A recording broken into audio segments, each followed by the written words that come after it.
چلیں جی، بسم اللہ الرحمن الرحیم۔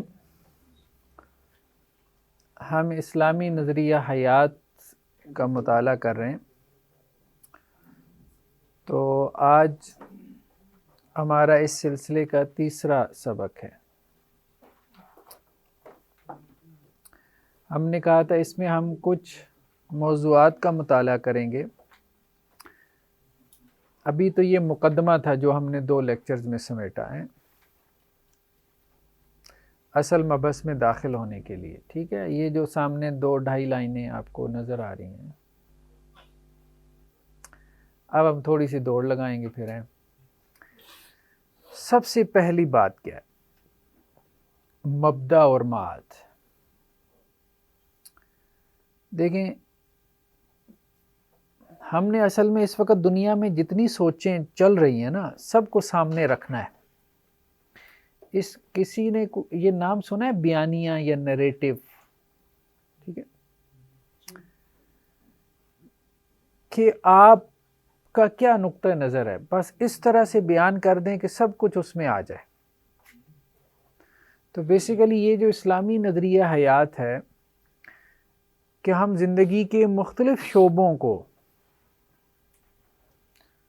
کس نظر سے دیکھتے ہیں، یا اسلام کس نظر سے دیکھتا ہے۔ یعنی کوئی ڈپارٹمنٹ ایسا نہیں ہے کہ جس کے بارے میں آپ جو ہے نا وہ کوئی رائے نہ رکھتے ہو، ٹھیک ہے۔ سب سے پہلی بات ہے مبدا اور معاد کی،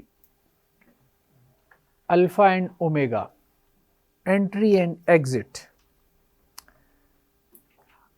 یہ ریالٹی ہے کہ ہم اس دنیا میں ہیں، مطلب کچھ سرفروں نے انکار کیا ہے کہ ہم نہیں ہیں، ان کو آپ چھوڑ دیں۔ جسے کہتے ہیں کہ جی کچھ لوگوں کے اختلاف سے اجماع میں کوئی فرق واقع نہیں ہوتا، تو وہ لوگ ہیں، ٹھیک ہے۔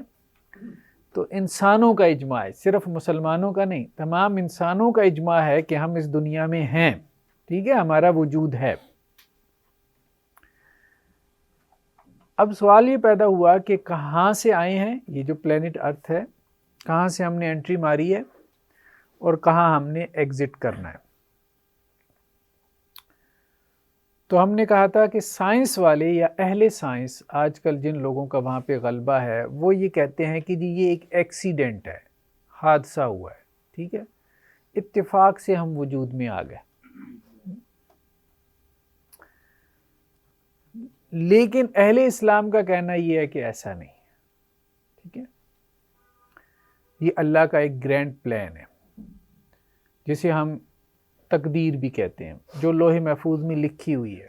اللہ نے اس کے مطابق ہم کو پیدا کیا اور اس دنیا کا نظام چلایا۔ تو انسان کے مبدا اور معاد کے بارے میں سب سے جامع اور منطقی جواب مذہب کے پاس ہے۔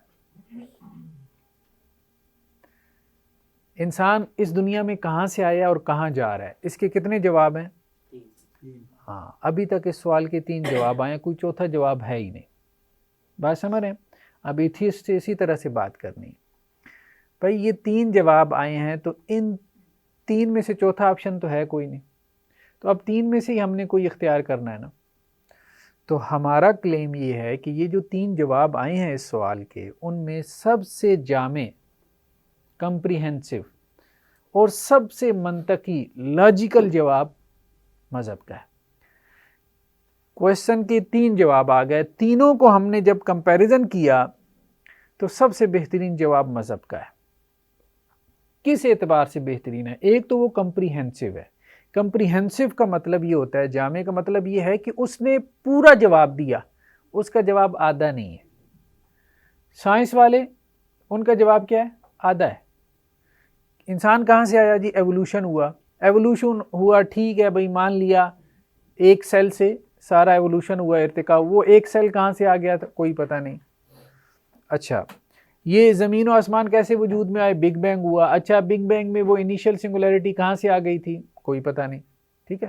تو وہاں جگہ جگہ کوئی پتہ نہیں، ہمیں نہیں پتہ۔ اس لیے اب وہاں پہ ایک بڑا سکول آف تھاٹ مغرب میں، ویسٹ میں، اکیڈیمیا میں ایسا وجود میں آ چکا ہے جس کو ایگنوسس کہتے ہیں، ایگنوسسزم، ایک ہے ایتھیزم. ایتھیسٹ تو وہ ہے جو خدا کا انکار کرتے ہیں. ایگنوسس وہ ہیں جو یہ کہتے ہیں لا ادری. ہمارے میں کہتے ہیں لا ادریہ، یار ہمیں نہیں پتا، مجھے نہیں پتا، مجھے نہیں پتا، مجھے نہیں پتا.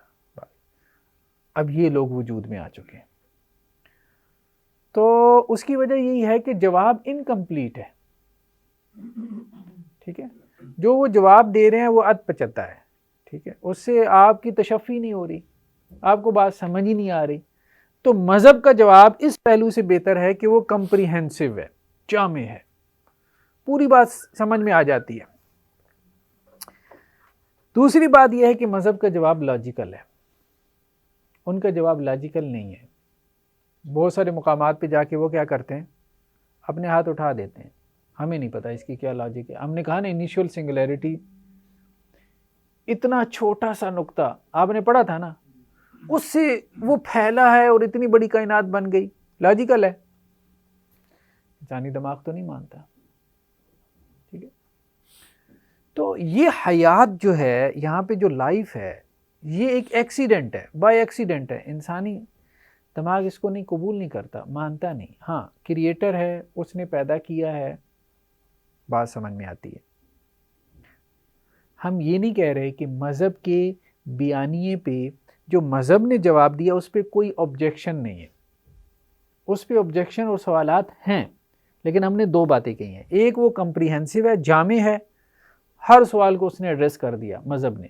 دوسروں نے نہیں کیا، انہوں نے کہا اللہ جان چھڑا لی یار، ابھی تک ہم ریسرچ کر رہے ہیں. وہ یہی کہتے ہیں ہم دیکھ رہے ہیں، آ جائے گا جواب، مل جائے گا، پریشان کیوں ہوتے ہو. ان کے پاس یہ، ہمارے پاس جواب ہے. دوسرا ہمارا لاجیکل ہے. باقی سوال ہمارے بیانیے کے اوپر بھی ہیں، یہ نہیں ہے کہ سوال نہیں ہے. ٹھیک ہے، جب ہم انہیں کہتے ہیں بھائی بہت لاجیکل ہے کہ جب آپ یہ کہتے ہیں کہ ایک سوئی جو ہے وہ بغیر بنانے والے کے نہیں بن سکتی، تو اتنی بڑی کائنات بغیر بنانے والے کے کیسے بن سکتی ہے؟ کہتے ہیں بات ٹھیک ہے، لاجیکل ہے. ٹھیک ہے، لیکن اب بتائیں کہ وہ بنانے والا، وہ کسی بنانے والے کے بغیر کیسے بن گیا؟ ٹھیک ہے، سوال ہے، لیکن ہماری بات ان لاجیکل نہیں ہے. ان کی بات ان لاجیکل ہے کہ خود سے بن گیا، اتنی بڑی کائنات خود سے بن گئی. بھائی خود سے تو سوئی بھی نہیں بن سکتی. تو ہم نے کہا تھا نا کہ جیسے کوئی کباڑیا بیٹھا ہے، ٹھیک ہے، اور پرانے ٹین ڈبے جو ہے وہ ڈھیر لگا ہوا ہے. اب وہ وہاں پہ ایک تیز آندھی اور طوفان اور ہوا چلی اور آپس میں وہ ٹکرائے، اور ٹکرا کے ایک طیارہ شو کر کے اڑ گیا، جیٹ طیارہ F-16. انسانی ذہن قبول کرتا ہے؟ نہیں. انسان F-16 سے زیادہ کمپلیکیٹڈ ہے. F-16 تو کچھ بھی نہیں، وہ تو ہم نے بنایا ہے، وہ تو ہماری مخلوق ہے، کریشن ہے. انسان اس سے زیادہ کمپلیکیٹڈ ہے. تو انسان کیسے بن گیا؟ ہمارا ذہن یہ قبول نہیں کرتا کہ F-16 خود سے بن سکتا ہے، تو انسان خود سے کیسے بن سکتا ہے؟ چاہے جتنا مرضی جو ہے وہ میٹیریل موجود ہو، جتنی مرضی ہوائیں چلا دیں، جتنی مرضی پروبیبلٹی کی تھیری لگا دیں. وہ اب ان کے یہاں ملٹی ورس کا کانسیپٹ ہے کہ بس اتنا تھا، اتنی ورسز تھیں. مطلب ملٹی ورس کا مطلب یہ کہ بلینز میں تھا اور اس میں سے کوئی ایک آدھا چانس لگ گیا. ٹھیک ہے، اور بھائی بلینز دفعہ آپ ہوائیں چلا دیں، ٹھیک ہے، کباڑیے کی دکان پہ بلینز دفعہ ہوائیں چلا دیں، تو جیٹ طیارہ بن جائے گا؟ نہیں بنے گا. انسانی ذہن قبول ہی نہیں کرتا. تو خیر کہنے کا مقصد یہ ہے کہ ہمارا جواب لاجیکل ہے، لیکن ہمارے جواب پہ کچھ اعتراضات ہیں. اعتراض ہونے کا مطلب یہ نہیں ہوتا کہ وہ جواب غلط ہے. اعتراض ہونے کا مطلب یہ بھی ہو سکتا ہے کہ آپ کو بات سمجھ نہیں آئی. اعتراض کا مطلب یہ بھی ہو سکتا ہے کہ آپ کا سوال سیدھا نہیں ہے. اب مجھے یہ بتائیں، وہ یہ جو اعتراض کرتے ہیں ان کے ہاں یہ کامن ہے، ٹھیک ہے، ملحدین کے ہاں یہ اعتراض کامن ہے کہ بھئی آپ کہتے ہیں کہ جی ٹیلیسکوپ جو ہے انسان نے بنائی ہے، جیٹ انجن انسان نے بنایا تو بنایا، خود سے تو نہیں بن سکتا. انسان بھی کہتے ہیں نہیں بن سکتا. ریبوٹ بھی انسان نے بنایا تو بنایا، خود سے تو نہیں بن سکتا. تو انسان کو بھی کوئی بنانے والا ہونا چاہیے. بات ٹھیک ہے. وہ امام ابو حنیفہ کی بھی تو ایک مثال ملتی ہے نا، آپ کے ذہن میں آ رہی ہے نا، کشتی والی. تو اب وہ کہتے ہیں کہ یہ بتائیں کہ بنانے والا جو ہے اس کو کس نے بنایا، اس کا کیا جواب آپ کے خیال میں ہو سکتا ہے؟ ایک تو یہ ہے نا کہ اگر ہم مانیں کوئی بنانے والا تو پھر تو انفینٹی تک کام چلتا ہی جائے گا، تو عقل تسلیم کرتے کوئی نہ کوئی ایسا ہو کہ جو ایک اس کا جواب انہوں نے کہا کہ یہ ہو سکتا ہے کہ اگر ہم یہ کہیں کہ جی خالق کا بھی کوئی خالق ہے، ٹھیک ہے، تو پھر اس کا بھی ماننا پڑے گا، اس کا بھی ماننا پڑے گا، تو پھر یہ اس کو فلسفے میں کہتے ہیں تسلسل لا متناہی، انفینٹی تک یہ معاملہ چلے گا، اور عقل کہتی ہے کہ انفینٹی کچھ نہیں ہے۔ سائنس والے بھی کہہ رہے ہیں انیشیل سنگولیرٹی ہے، کہیں سے ابتدا ہوئی ہے، وہ بھی مان رہے ہیں کہیں سے ابتدا ہوئی ہے، کوئی نقطہ آغاز ہے، یہ ماننا پڑے گا، کیونکہ عقل انفینٹی کو ایکسیپٹ نہیں کرتی، تو آپ کو کہیں نہ کہیں جا کے ماننا پڑے گا، جہاں آپ جا کے مانیں گے تو وہ کریٹر ہے۔ ایک تو یہ جواب ہو سکتا ہے، ٹھیک ہے، کہ آپ کو کوئی نہ کوئی انیشیل پوائنٹ جو ہے وہ ماننا پڑتا ہے۔ دوسرا یہ ہے کہ ہم نے یہ نہیں کہا کہ وہ مخلوق ہے، ہم نے کہا وہ خالق ہے۔ اب بات سمجھیں، جس نے ہمیں پیدا کیا ہم نے کہا وہ خالق ہے، ہم نے یہ نہیں کہا کہ وہ مخلوق ہے۔ دوسرا نقطہ یہ، تو خالق تو ہوتا ہی جو ہے وہ پیدا کرنے والا ہے۔ تیسری بات یہ ہے جسے آپ الزامی جواب کہہ سکتے ہیں کہ دیکھیں اس سے آپ کا مقدمہ ثابت نہیں ہوتا۔ آپ کا مقدمہ کیا ہے کہ خالق نہیں ہے، آپ کا مقدمہ یہی ہے نا، اس اعتراض سے آپ کا مقدمہ ثابت نہیں ہوتا۔ کیسے نہیں ثابت ہوتا؟ کیونکہ خالق تو آپ بھی مان رہے ہیں، تبھی تو سوال کر رہے ہیں کہ اس کا خالق کون ہے۔ اب آپ سمجھ رہے ہیں؟ تو جب آپ مان رہے ہیں کہ خالق ہے، ٹھیک ہے، وہ کہتے ہیں مان لی آپ کی بات کہ خالق ہے، تو بس مان لی، تو بس ہمارا مقدمہ ثابت ہو گیا کہ خالق ہے۔ آپ اب کس گراؤنڈ پہ کھیل رہے ہیں؟ آپ کہہ رہے ہیں کہ خالق کا بھی کوئی خالق ہے، وہ پھر اگلی گراؤنڈ ہے۔ پہلے یہ تو مانو ہمارا ہے، یہ تو مان لیا نا کہ ہمارا کوئی ہے، اس کا ہے کہ نہیں ہے وہ اب اگلی بات ہے، اس کو ڈسکس کرتے ہیں۔ تو آپ کا اعتراض اس بنیاد پہ کھڑا ہے کہ ہمارا خالق ہے، تو ہمارا مقدمہ تو ویسے ہی ثابت ہو گیا، اگلی بات ہم کریں نہ کریں وہ ہماری مہربانی، ٹھیک ہے۔ تو یہ ویلڈ اعتراض نہیں ہے، ویلڈ آبجیکشن نہیں ہے۔ خیر اس کو بہت طرح سے ایڈریس کیا جا سکتا ہے، ابھی ہم اس میں نہیں جا رہے۔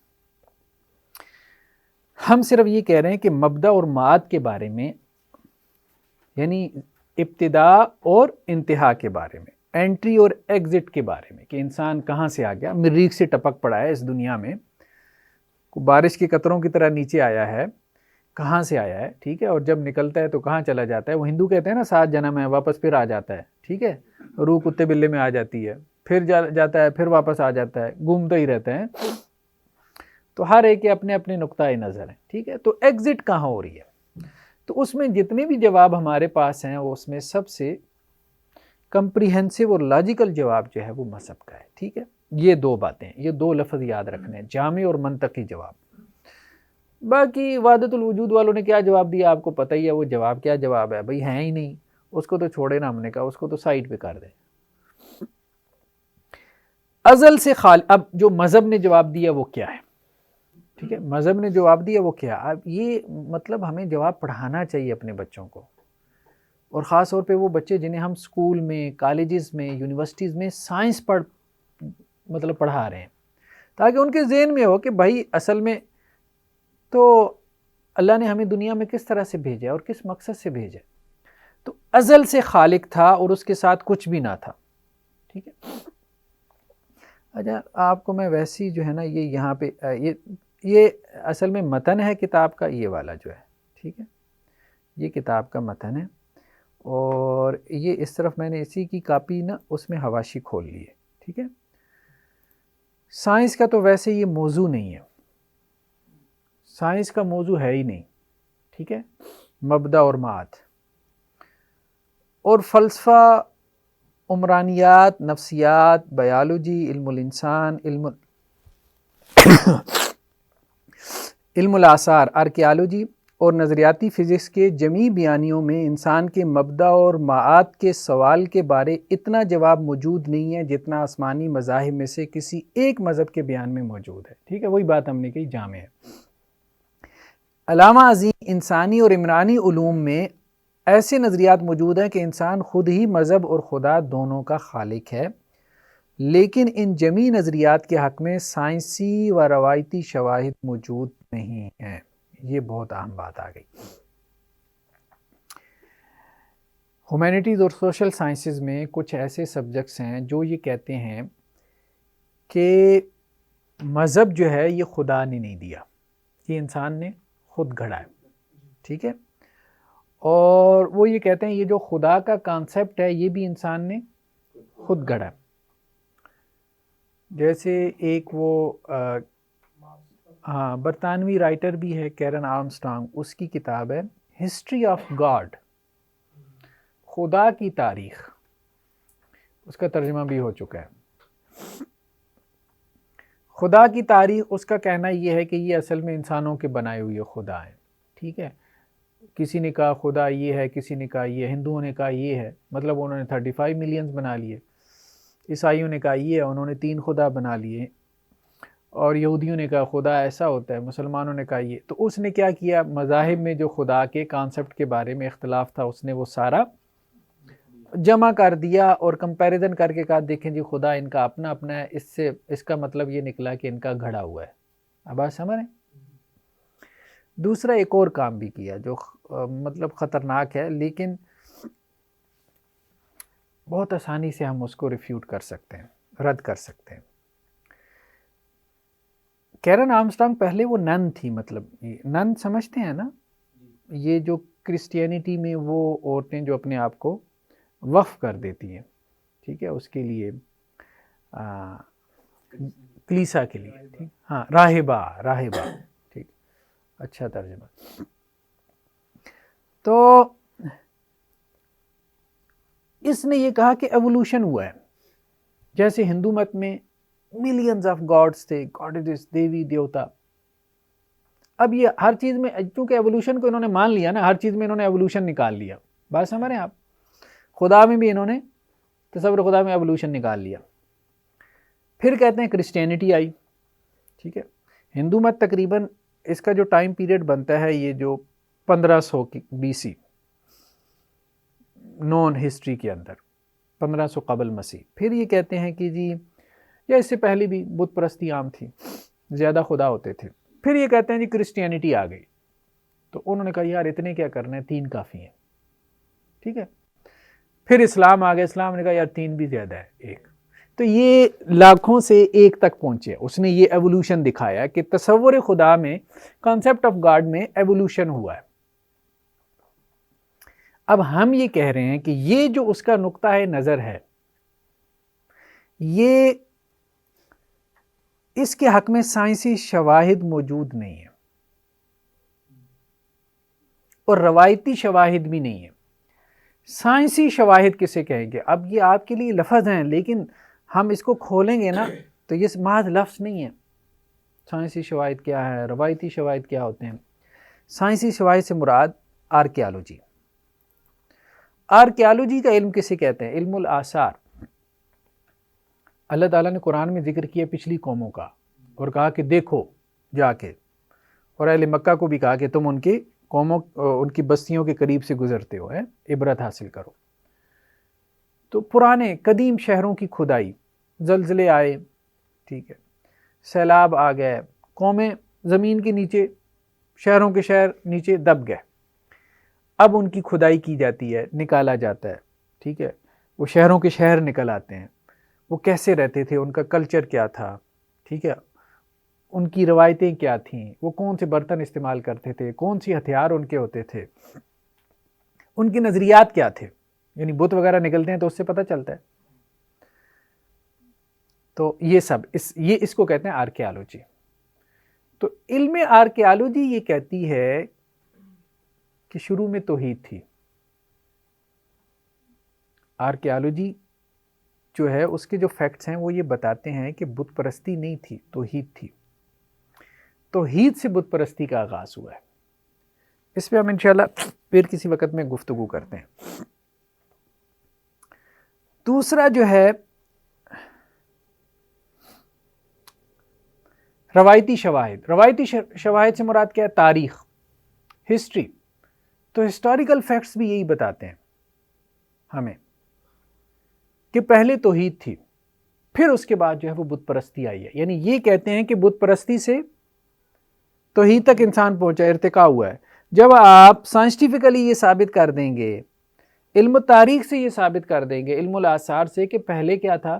توحید تھی، تو سارا آپ کا نقطہ نظر جو ہے وہ دھڑم سے گر جائے گا، ٹھیک ہے؟ اور شواہد ایسے موجود ہیں۔ خیر، ہم ابھی یہ کہہ رہے ہیں کہ ازل سے خالق تھا، ٹھیک ہے؟ اللہ تعالیٰ ازل سے تھا، اس کے ساتھ کچھ بھی نہ تھا، یہاں تک کہ اس نے سب سے پہلے پانی کو پیدا کیا اور اس کے بعد اس پر اپنا عرش بنایا، ٹھیک ہے؟ یہ واضح ہے نا، یہ آپ نے باتیں پڑھی ہوں گی۔ پانی اور عرش کے بعد سب سے پہلے جسے خالق نے پیدا کیا وہ قلم ہے، ٹھیک ہے؟ حدیث میں بھی آتا ہے کہ اللہ تعالیٰ نے جو ہے وہ قلم کو پیدا کیا، ٹھیک ہے؟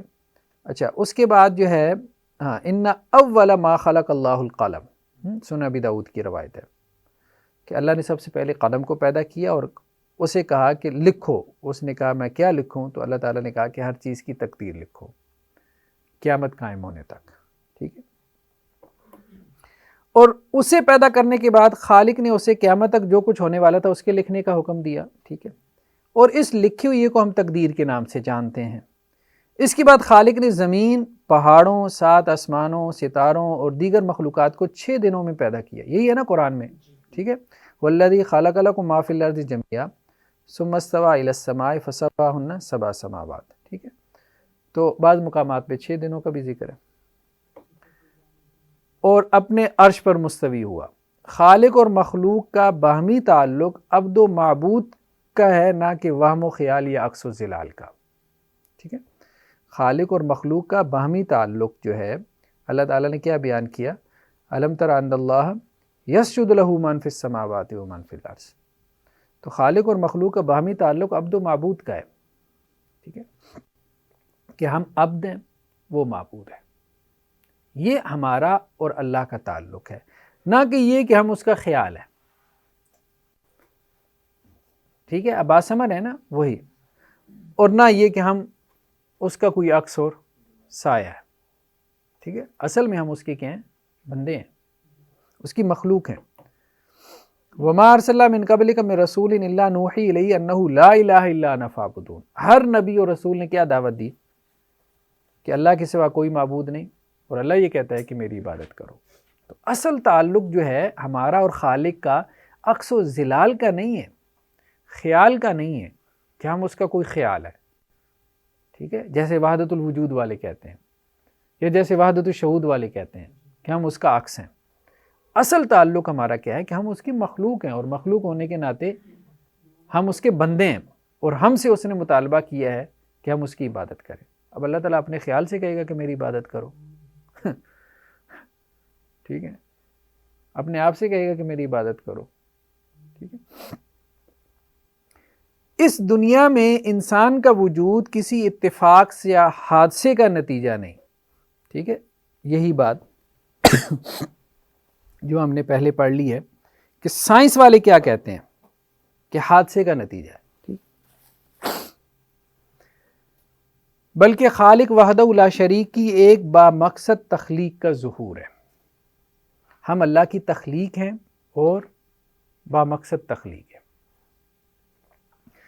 حادثہ کیا ہے؟ ایک منٹ آپ کو ایک چیز دکھاتا ہوں، اس سے بات سمجھ میں آئے گی کہ یہ کیا کہتے ہیں کہ حادثہ کیا ہے۔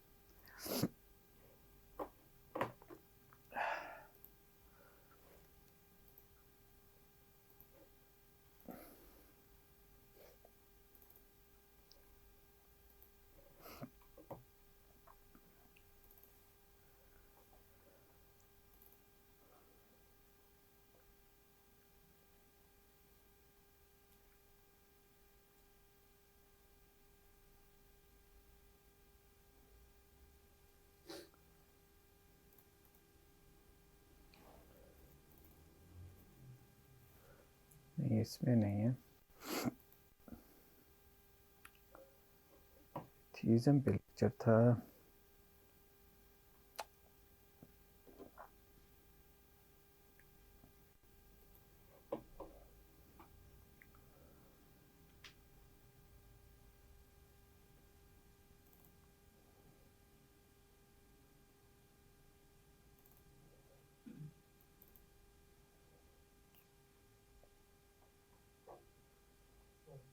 اس میں لیکچر ہوگا. نہیں یہ نہیں.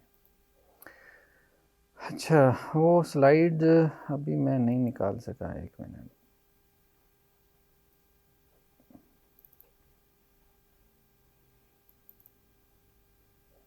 یہ بھی سلائیڈ نہیں ہے.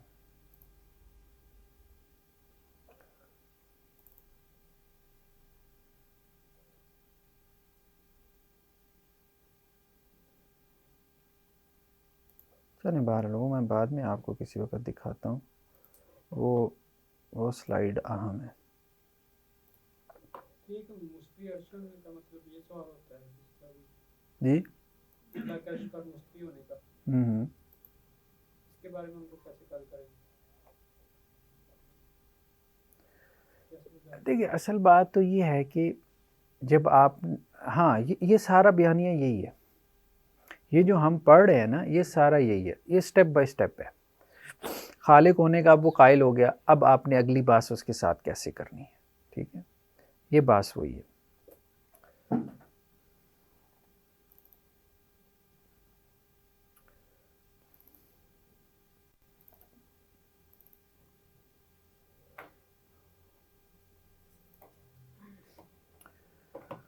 اچھا یہ ایک چیز دیکھیں.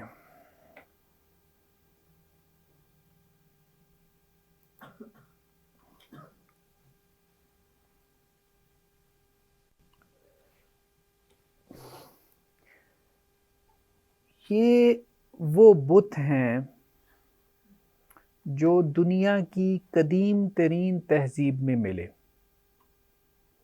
ٹھیک ہے. دنیا کی قدیم ترین تہذیب جسے کریڈل آف سیولائزیشن کہتے ہیں وہ میسوپوٹیمیا ہے. یعنی جو ماڈرن ہسٹری ہے نا ماڈرن ہسٹری جدید تاریخ والے اب انہوں نے اپنے طور پہ آزادانہ تحقیق کی. انہوں نے کہا انسان کب سے ہے دنیا میں کب سے ہے. تو قدیم ترین جو ان کو شہر ملے جو ان کے آثار ملے وہ کہاں پہ ملے؟ میسوپوٹیمیا میں. میسوپوٹیمیا کون سی جگہ ہے؟ دجلہ اور فرات کے درمیان کی سرزمین کو میسوپوٹیمیا کہتے ہیں. عراق اور شام میں بہتے ہیں نا یہ دونوں دریا. یہ تو پتہ ہے نا دجلہ اور فرات. تو اس کو میسوپوٹیمیا کہتے ہیں. تو وہ یہ کہتے ہیں کہ جی سب سے قدیم ترین تہذیب جو ہے وہ میسوپوٹیمیا کی ہے. یعنی سب سے پہلے انسان یہاں پہ تھا جو ابھی تک ہمارا نون ہسٹری کا نالج ہے. پھر یہاں سے پھیلا ہے اور ادھر ادھر گیا مختلف بر اعظموں میں. اب جب اس تہذیب میں کا مطالعہ کیا گیا تو وہاں سے یہ بت نکلے. تو وہ کہتے ہیں جی قدیم ترین تہذیب میں بھی کیا تھی؟ بت پرستی عام تھی. لیکن ان بتوں کو اگر آپ دیکھیں تو ایک چیز ان میں آپ نوٹ کر رہے ہیں وہ کیا ہے؟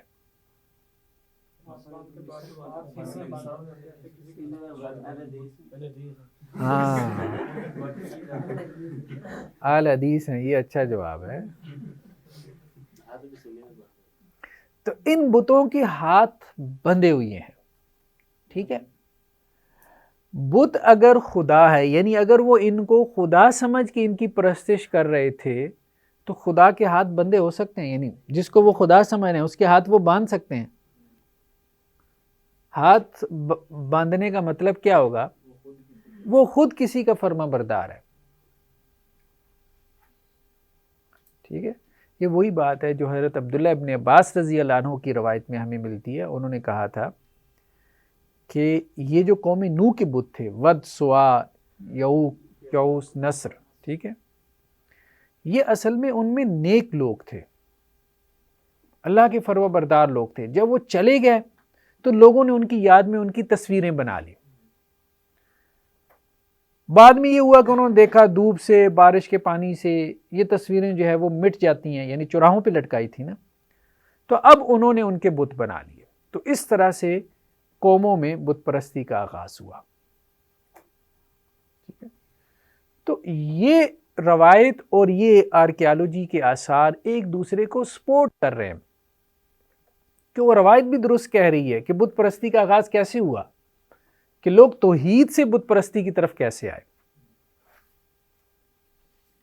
تو آرکیالوجی یعنی جو مذہب سے باہر کا ایک جو ہے وہ ڈسپلن ہے، وہ بھی مذہب کے بیانیے کو کیا کر رہا ہے، سپورٹ کر رہا ہے. یہ بات ہم کر رہے تھے.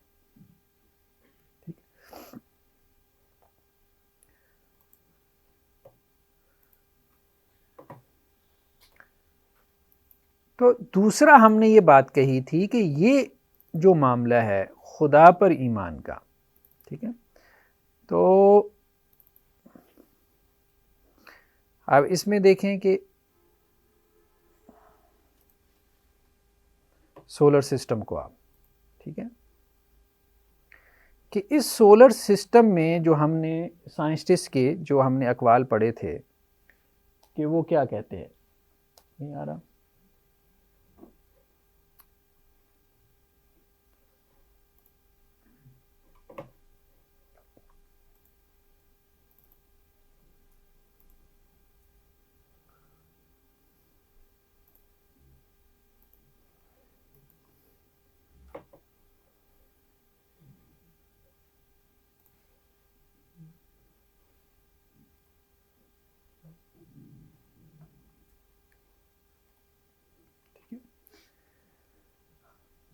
یہ زمین کیا ہے، فضا کے اندر لٹکی ہوئی ہے، ٹھیک ہے،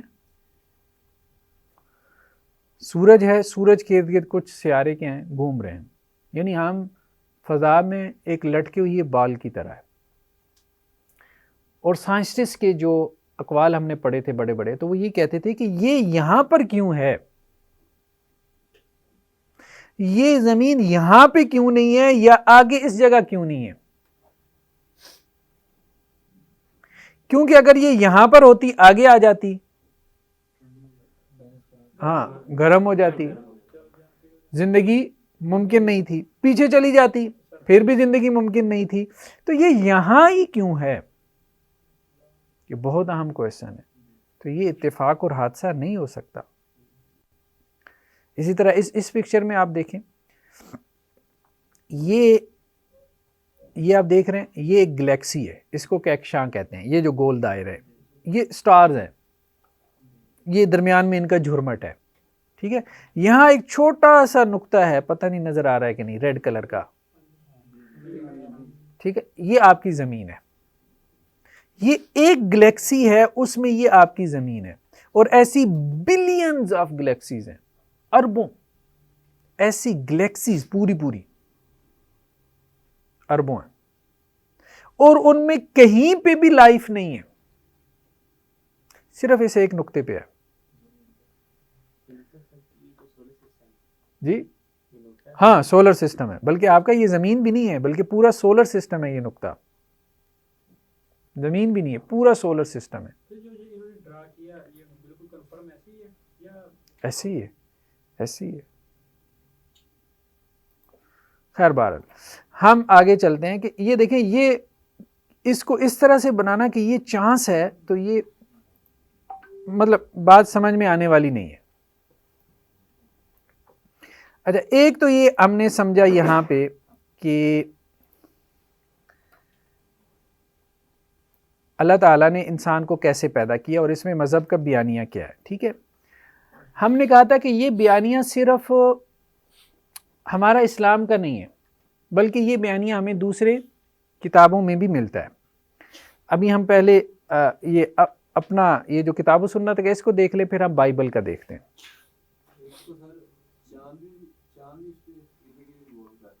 ہاں چاند بھی نہیں اور پلانٹس کے چاند ہیں، ہاں چاند علیحدہ ہیں، چاند موجود ہیں. کائنات کے خالق نے مادہ نور سے فرشتوں کو، یعنی پہلے آپ کہیں کہ جی پانی تھا، عرش تھا، پھر اللہ نے قلم پیدا کیا، قلم کے بعد پھر اللہ نے کیا کیا، فرشتوں کو پیدا کیا. جو ترتیب ہمیں مل رہی ہے، فرشتوں کا جو ہے وہ کیا ہے، مادہ تخلیق کیا ہے، میٹر آف کریشن کیا ہے، نور، لائٹ سے پیدا کیا نا، یہ حدیث میں آ گیا نا، ٹھیک ہے. اور اس کے بعد اللہ سبحانہ و تعالیٰ نے جنات کو پیدا کیا، ٹھیک ہے، آگ سے، ٹھیک ہے. تو یہ حضرت عائشہ رضی اللہ عنہ سے روایت ہے کہ اللہ کے رسول نے کہا کہ خلقت الملائکۃ من نور وخلق الجان من مارج من نار وخلق آدم مما وصف لکم. تینوں کا مادہ تخلیق بتا دیا، ٹھیک ہے. اور مٹی سے انسان کی تخلیق کی. تو پہلے فرشتے تھے، پھر جنات تھے، پھر اس کے بعد انسان آ گیا. اس نے فرشتوں اور جنات کی تخلیق کے بعد ایک تیسری مخلوق کو پیدا کرنے کا اور اسے زمین میں خلیفہ اور مسجود ملائک بنانے کا اعلان کیا. بالکل واضح ہے، ٹھیک ہے، سورہ بقرہ کے شروع میں ہی آ گیا. اچھا ٹیکسٹ نہیں آ رہا.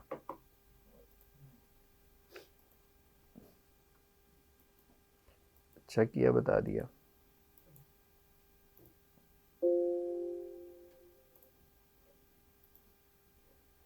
اب آگے آ گیا.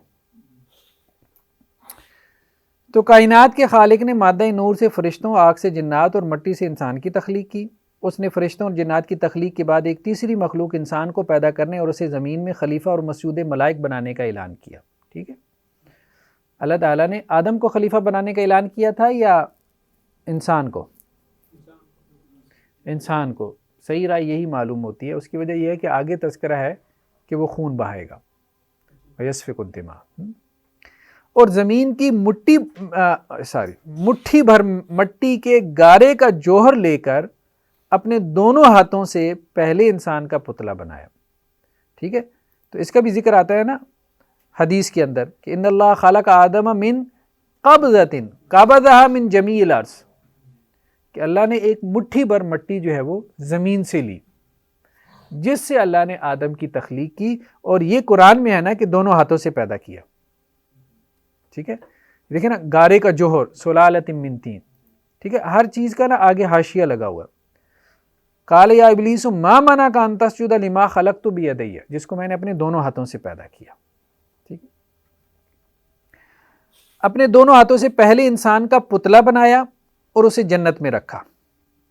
ٹھیک ہے، یہ صحیح مسلم کی روایت ہے کہ لما صور اللہ آدم فی الجنہ ترکہ ما شاء اللہ ان یترکہ، کہ اللہ تعالیٰ نے حضرت آدم علیہ السلام کا پتلا بنایا تھا اور پھر انہیں جنت میں رکھ دیا. تو ابلیس کیا کرتا تھا؟ یطیف بھی، چکا لگاتا تھا اس پتلے کا. ٹھیک ہے، ینظر ماہ، اور دیکھتا تھا کیا ہے یار یہ کیا بن رہا ہے. یعنی فرشتے تو دیکھ لیے اور ہم جنات ہیں، اب اللہ کیا بنانے جا رہے ہیں. ایک تجسس تھا اس کو ہے. فلما راؤ اجوف عرف انہ خلق خلقا لا یتمالک، تو جب اس نے دیکھا یار اندر سے خالی ہے پتلا، اندر روح تو تھی نہیں، تو اپنے آپ کو تسلی دینے کے لیے کہنے لگا یار کوئی نہیں ہم ہی ہے. اور ڈر تھا نا اسے، مطلب میری جگہ نہ لے لے. ٹھیک ہے، ایک حسد تھا اس کو ہے اللہ کے، ہاں میری جگہ نہ لے لے آدم. اس کی نوک پلک سنوارنے کے بعد اس میں اللہ نے روح پھونکی. ثم سواہ ونفخ فیہ من روحی، تسویہ کیا اور پھر روح پھونک دی. ٹھیک ہے، اسے خلیفہ ہونے کے مقام پہ سرفراز کرنے کا اعلان کیا. وہی وَإِذْ قَالَ رَبُّكَ لِلْمَلَائِكَةِ إِنِّي جَاعِلٌ فِي الْأَرْضِ خلیفہ، وہ بات آ گئی. اور مسجود ملائک ٹھہرایا. ٹھیک ہے، یہ سجدہ بھی بعض اہل علم نے کہا کہ سجدہ تعظیمی تھا، لیکن بعض اہل علم نے کہا کہ نہیں یہ انحناء تھا، مطلب سجدے سے مراد جھکنا تھا محض، تاکہ مقصد اس کا یہ تھا کہ انسان جو ہے نا وہ برتر اور اشرف اور افضل مخلوق ہے، تو اس کی برتری کو تم مانو. یہ تھا. فرشتوں نے سجدہ کر کے آدم کے عالی مقام کو قبول کیا، جبکہ جنات میں سے ابلیس نے آدم کے مرتبے سے حسد کیا اور اللہ کے دربار میں تکبر کا اظہار کرتے ہوئے نہ صرف سجدہ کرنے سے انکار کیا بلکہ آدم اور ان کی ذریت کے خلاف ابدی دشمنی کا بھی اعلان کر دیا. ٹھیک ہے، اب یہ پوری کہانی ہے، اس کی جزیات قرآن میں سنت میں بکھری ہوئی ہیں. ٹھیک ہے، خالق نے آدم کی پسلی ہی سے ان کے لیے جن سے مخالف حوا کا جوڑا پیدا کیا. یہ بات بھی آ گئی نا. ٹھیک ہے، کہ ان کی پسلی سے جو ہے وہ جوڑا پیدا کیا. ٹھیک ہے، خلقکم من نفس واحدہ وخلق منہا زوجہا، اللہ نے آدم سے جو ہے وہ اس کا جوڑا پیدا کیا اور پھر اس زمین میں ان دونوں سے کثیر تعداد میں نسل انسانی کو پھیلا دیا. تو ہم سب آدم اور حوا کی اولاد ہیں. مخلوقات کی پیدائش کے بعد ان کی افزائش نسل کے لیے خالق نے ہر جاندار شے میں اصل پانی کو بنایا. شروع میں آدم اور حوا دونوں کو آسمانوں کی جنت میں رکھا گیا. اچھا، یہ بھی اختلاف ہے کہ وہ دنیا کی جنت میں تھے یا آسمانوں کی جنت میں تھے. ٹھیک ہے، یعنی وہ باغ جس میں ان کو رکھا گیا تھا وہ دنیا میں تھا یا آسمانوں میں. وہ جنت ہے کہ جس میں ہم نے جانا ہے، لیکن زیادہ بہتر یہی معلوم ہوتا ہے کہ وہ آسمانوں کی جنت تھی. اس کی وجہ یہ ہے کہ اللہ نے کہا وَقُلْنَا يَا آدَمُ اسْكُنْ أَنْتَ وَزَوْجُكَ الْجَنَّةَ، ایک تو یہ کہا اور دوسرا کہا اِهْبِطُوا، اتر جاؤ. بہرحال دوسرے لوگوں نے بھی اس کی تعویل کر دی کہ وہ باغ اونچی جگہ پہ تھا. اچھا اس کی وجہ کیا؟ ان کا ذہن کیوں اس طرف گیا؟ ان کا ذہن اس طرف اس لیے گیا، وہ کہتے ہیں شیطان وہاں نہیں جا سکتا، جنت میں نہیں جا سکتا، ٹھیک ہے. خیر بہرحال بظاہر یہی محسوس ہوتا ہے کہ آسمانوں سے اتارا گیا، واللہ عالم، اللہ بہتر جانتا ہے. جبکہ بعد ازاں اسی جنت کے حصول کے لیے امتحان کی غرض سے متعین مدت کے لیے زمین پر اتارا گیا، ٹھیک ہے. وہاں پہ آخر میں کیا آتا ہے؟ قُلْنَا اهْبِطُوا مِنْهَا جَمِيعًا، بھائی سارے اتر جاؤ. فَإِمَّا يَأْتِيَنَّكُم مِّنِّي هُدًى فَمَن تَبِعَ هُدَايَا، یعنی تمہیں آسمانوں سے میں نے دنیا میں بھیجا ہے تو اب میں تمہاری طرف اپنی ہدایت بھی بھیجوں گا، اکیلا نہیں چھوڑوں گا، ہدایت بھی بھیجوں گا رسولوں کی صورت میں، کتابوں کی صورت میں. تو جس نے اس ہدایت کی پیروی کی تو اس پہ تو کوئی خوف نہیں ہے.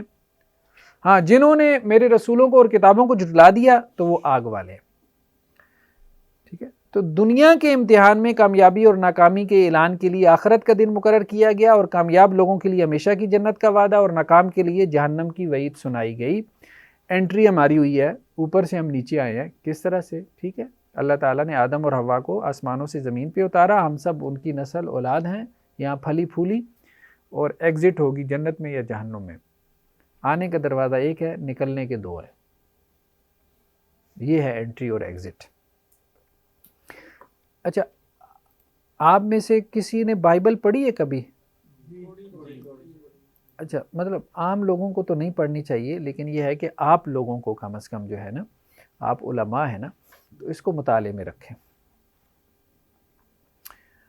ایک تو کمپیریٹیو ریلیجن میں اگر کوئی کام کرنا چاہتے ہیں، اور دوسرا یہ ہے کہ ہاں اگر تورات سے اور انجیل سے بھی تصدیق مل جاتی ہے قرآن کے بیان کو، تو وہ ایک آپ کے لیے ایک سپورٹنگ میٹیریل ہو جاتا ہے. تو بائبل جو ہے نا یہ نیٹ پہ بھی موجود ہے، آپ اردو بائبل لکھیں، یہ جیسے میں نے ویب سائٹ جو ہے نا آپ کے سامنے اس کو کھولا ہے، ٹھیک ہے.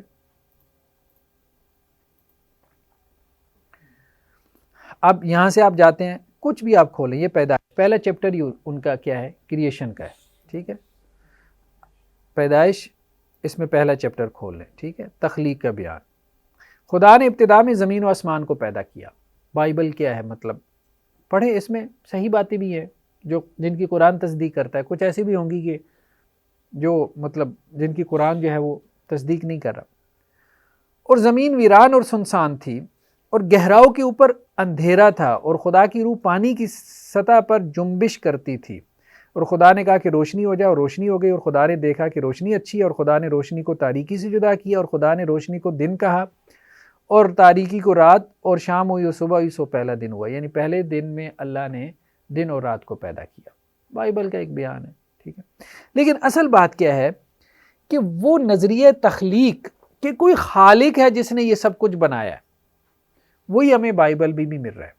یعنی اوورآل وہی بات بائبل میں بھی مل رہی ہے کہ بھائی اللہ نے پیدا کیا ہے، کوئی ایک ذات ہے، کوئی ایک ہستی ہے جس نے ہم سب کو پیدا کیا. اور خدا نے کہا پانیوں کے درمیان فضا ہو، تاکہ پانی پانی سے جدا ہو جائے، ٹھیک ہے. پس خدا نے فضا کو بنایا، اور فضا کے نیچے کے پانی کو فضا کے اوپر کے پانی سے جدا کیا، اور ایسا ہی ہوا. اب بات سمجھ رہے ہیں؟ یہاں بائبل میں اضافی باتیں آ رہی ہیں، یعنی یہ کہہ رہے ہیں کہ اوپر بھی پانی ہے، نیچے بھی پانی ہے، درمیان میں فضا ہے، ٹھیک ہے. اور خدا نے فضا کو آسمان کہا، اور شام ہوئی اور صبح ہوئی، سو دوسرا دن ہوا. یعنی اللہ تعالیٰ نے دوسرے دن آسمان پیدا کیا. اور خدا نے کہا آسمان کے نیچے کا پانی ایک جگہ جمع ہو کر خشکی نظر آئے، اور ایسا ہی ہوا. اور خدا نے خشکی کو زمین کہا، ٹھیک ہے. اور جو پانی جمع ہو گیا تھا اس کو سمندر. اور خدا نے دیکھا کہ اچھا ہے. اور خدا نے کہا کہ زمین گھاس اور بیجدار بوٹیوں کو اور پھلدار درختوں کو جو اپنی اپنی جنس کے موافق ہیں پھلیں، اور جو زمین پر اپنے آپ میں بیج رکھے اگائے، اور ایسا ہی ہوا.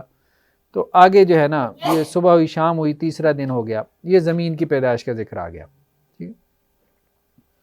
اچھا اس کے بعد ہم دیکھتے ہیں آگے چل کے یہ سارا انہوں نے ذکر کیا کہ 6 دنوں میں کیا ہوا. پھر اس کے بعد باغ عدن کا واقعہ آ گیا، ٹھیک ہے، کہ اللہ تعالیٰ نے جب یہ 6 دنوں میں زمین اور آسمان بنا لیا، اور خدا نے زمین کی مٹی سے انسان کو بنایا. وہی بات جو ہمارے ہاں بھی ملتی ہے، ٹھیک ہے. اور اس کے نتنوں میں زندگی کا دم پھونکا، یعنی اس میں روح پھونکی، ہمارے ہاں بیان یہ ہے، ٹھیک ہے. تو انسان جیتی جان ہوا. اور خدا نے مشرق کی طرف عدن میں ایک باغ لگایا. یہاں یہ کہہ رہے ہیں کہ یہ زمین پہ ہوا ہے، ٹھیک ہے. اور انسان کو جسے اس نے بنایا تھا وہاں رکھا، اور خداوند خدا نے ہر درخت کو جو دیکھنے میں خوش نما اور کھانے کے لیے اچھا تھا زمین سے اگایا، اور باغ کے بیچ میں حیات کا درخت اور نیک و بد کی پہچان کا درخت بھی لگایا. یعنی 2 درخت اللہ نے لگائے جن سے اللہ نے روک دیا تھا. تو ہمارے ہاں تو وہ بحث چلتی رہتی ہے کہ گندم کا تھا کیا تھا، انہوں نے کہا کہ جی یہ تھا حیات کا درخت. مطلب یہ ہے کہ اگر اس کا پھل کھا لیں گے تو ہمیشہ رہیں گے، کبھی موت نہیں آئے گی. قرآن نے اس کی طرف تھوڑا سا اشارہ کیا ہے کہ پھل اگر کھا لیں گے تو ہمیشہ رہیں گے، جو شیطان نے وسوسہ ڈالا تھا نا. اور دوسرا یہ کہ نیک و بد کی پہچان، اگر اس درخت کا پھل کھا لیں گے تو نیک و بد میں آپ پہچان کر سکیں گے. آگے جو ہے نا یہ پھر دجلہ اور فرات کی وادیوں کا ذکر ہے. ٹھیک ہے. اور خداوند خدا نے آدم کو لے کے باغ عدن میں رکھا کہ اس کی باغبانی اور نگہبانی کرے، اور خداوند خدا نے آدم کو حکم دیا اور کہا کہ تو باغ کے ہر درخت کا پھل بے روک ٹوک کھا سکتا ہے، لیکن نیک و بد کی پہچان کے درخت کا کبھی نہ کھانا، کیونکہ جس روز تو نے اس میں سے کھایا تو مرا.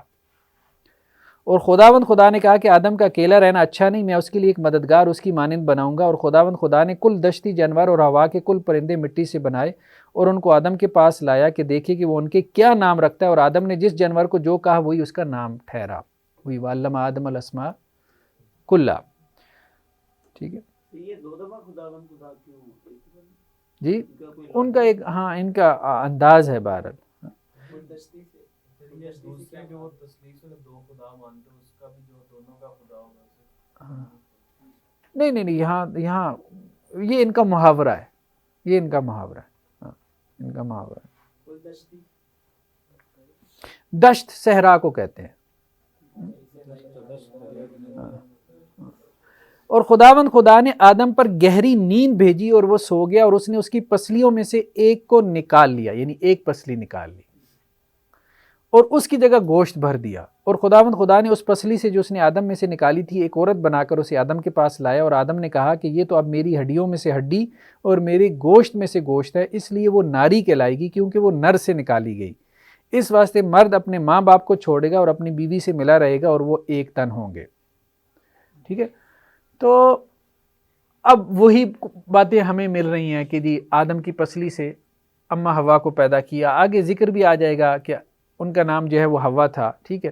یہاں سانپ کی کہانی درمیان میں لے آئے کہ وہ سانپ تھا جس نے جا کے جو ہے وہ یہ سارا معاملہ کیا. تو کہنے کا مقصد یہ، ہم صرف اصل میں یہ بات کہہ رہے ہیں کہ یہ صرف ہمارا مذہب نہیں ہے، جو بھی آسمانی مذاہب ہیں، ٹھیک ہے، عیسائیت ہو یہودیت ہو، وہ سب اس کو مانتے ہیں نا، بائبل کو. یہودی انجیل کو نہیں مانتے، لیکن عیسائی تو تورات کو مانتے ہیں. تو یہ تو تورات ہے، کتاب پیدائش ہے. تو یہ سب اس بات کو مانتے ہیں کہ نظریہ تخلیق ہے، کہ اللہ نے ہی پیدا کیا. تفصیلات میں کچھ اختلاف ہو سکتا ہے، ٹھیک ہے، کہ بائبل میں کچھ تھوڑا بہت مختلف لکھا ہو، ہمارے ہاں کچھ مختلف لکھا ہو. اچھا، اب جو اگلی بحث آ رہی ہے کہ قدیم انسان کی تاریخ 5 ادوار میں منقسم ہے. ایک تو تاریخ قرآن نے بیان کر دی انسان کی. ٹھیک ہے. قدیم انسان کون ہے؟ آدم سے ہمیں کچھ پتہ چل گیا کہ جی انسان دنیا میں کیسے آیا. ایک یہ ہے کہ انسان نے خود یہ تاریخ ڈھونڈی ہے، مذہب سے نہیں لی.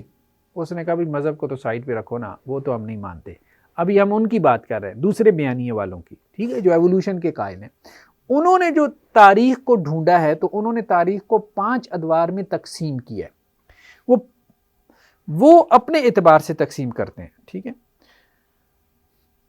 اہل تاریخ نے دنیا کی تاریخ کو جو مختلف ادوار میں تقسیم کیا، یہ تقسیم مذہب کے بیان کی روشنی میں قابل اصلاح ہے. ہمیں وہ تقسیم نہیں لینی چاہیے تاریخ کی، ہمیں قرآن کی تقسیم لینی چاہیے. قرآن نے تاریخ کو اور اعتبار سے تقسیم کیا ہے. ہمارے بیانیے کے مطابق جب ہم تاریخ کو سٹڈی کریں گے تو قرآن کے نظریے سے سٹڈی کریں گے، اور ہم جو 5 ادوار بنائیں گے وہ اور ہوں گے. تاریخ والے جب 5 ادوار میں تقسیم کر کے انسان کی تاریخ کو سٹڈی کرتے ہیں وہ اور طرح سے. اچھا، سب سے پہلا جو دور ہے یہ کہتے ہیں کہ جی یہ قدیم حجری دور ہے، پیلیولتھک ایج. ٹھیک ہے. 25 لاکھ سال سے لے کے 20,000 قبل مسیح تک، اس کو کہتے ہیں قدیم حجری دور. قدیم حجری دور، حجر سمجھتے ہیں نا، پتھر، قدیم پتھر کا زمانہ، تو وہ کہتے ہیں کہ 25 لاکھ سال پہلے سے انسان تھا. بات سمجھ رہے ہیں؟ 25 لاکھ سال سے لے کے 20,000 قبل مسیح تک یہ انسان کا قدیم حجری دور ہے، انسان تھا. لیکن آپ کہہ لیں کہ جی بالکل اسے کچھ پتہ نہیں تھا، کوئی شعور نہیں تھا بس. اس کے بعد وہ کہتے ہیں جی جدید حجری دور ہے، 12,000 قبل مسیح سے لے کے 4,500 قبل مسیح تک، نیولتھک ایج.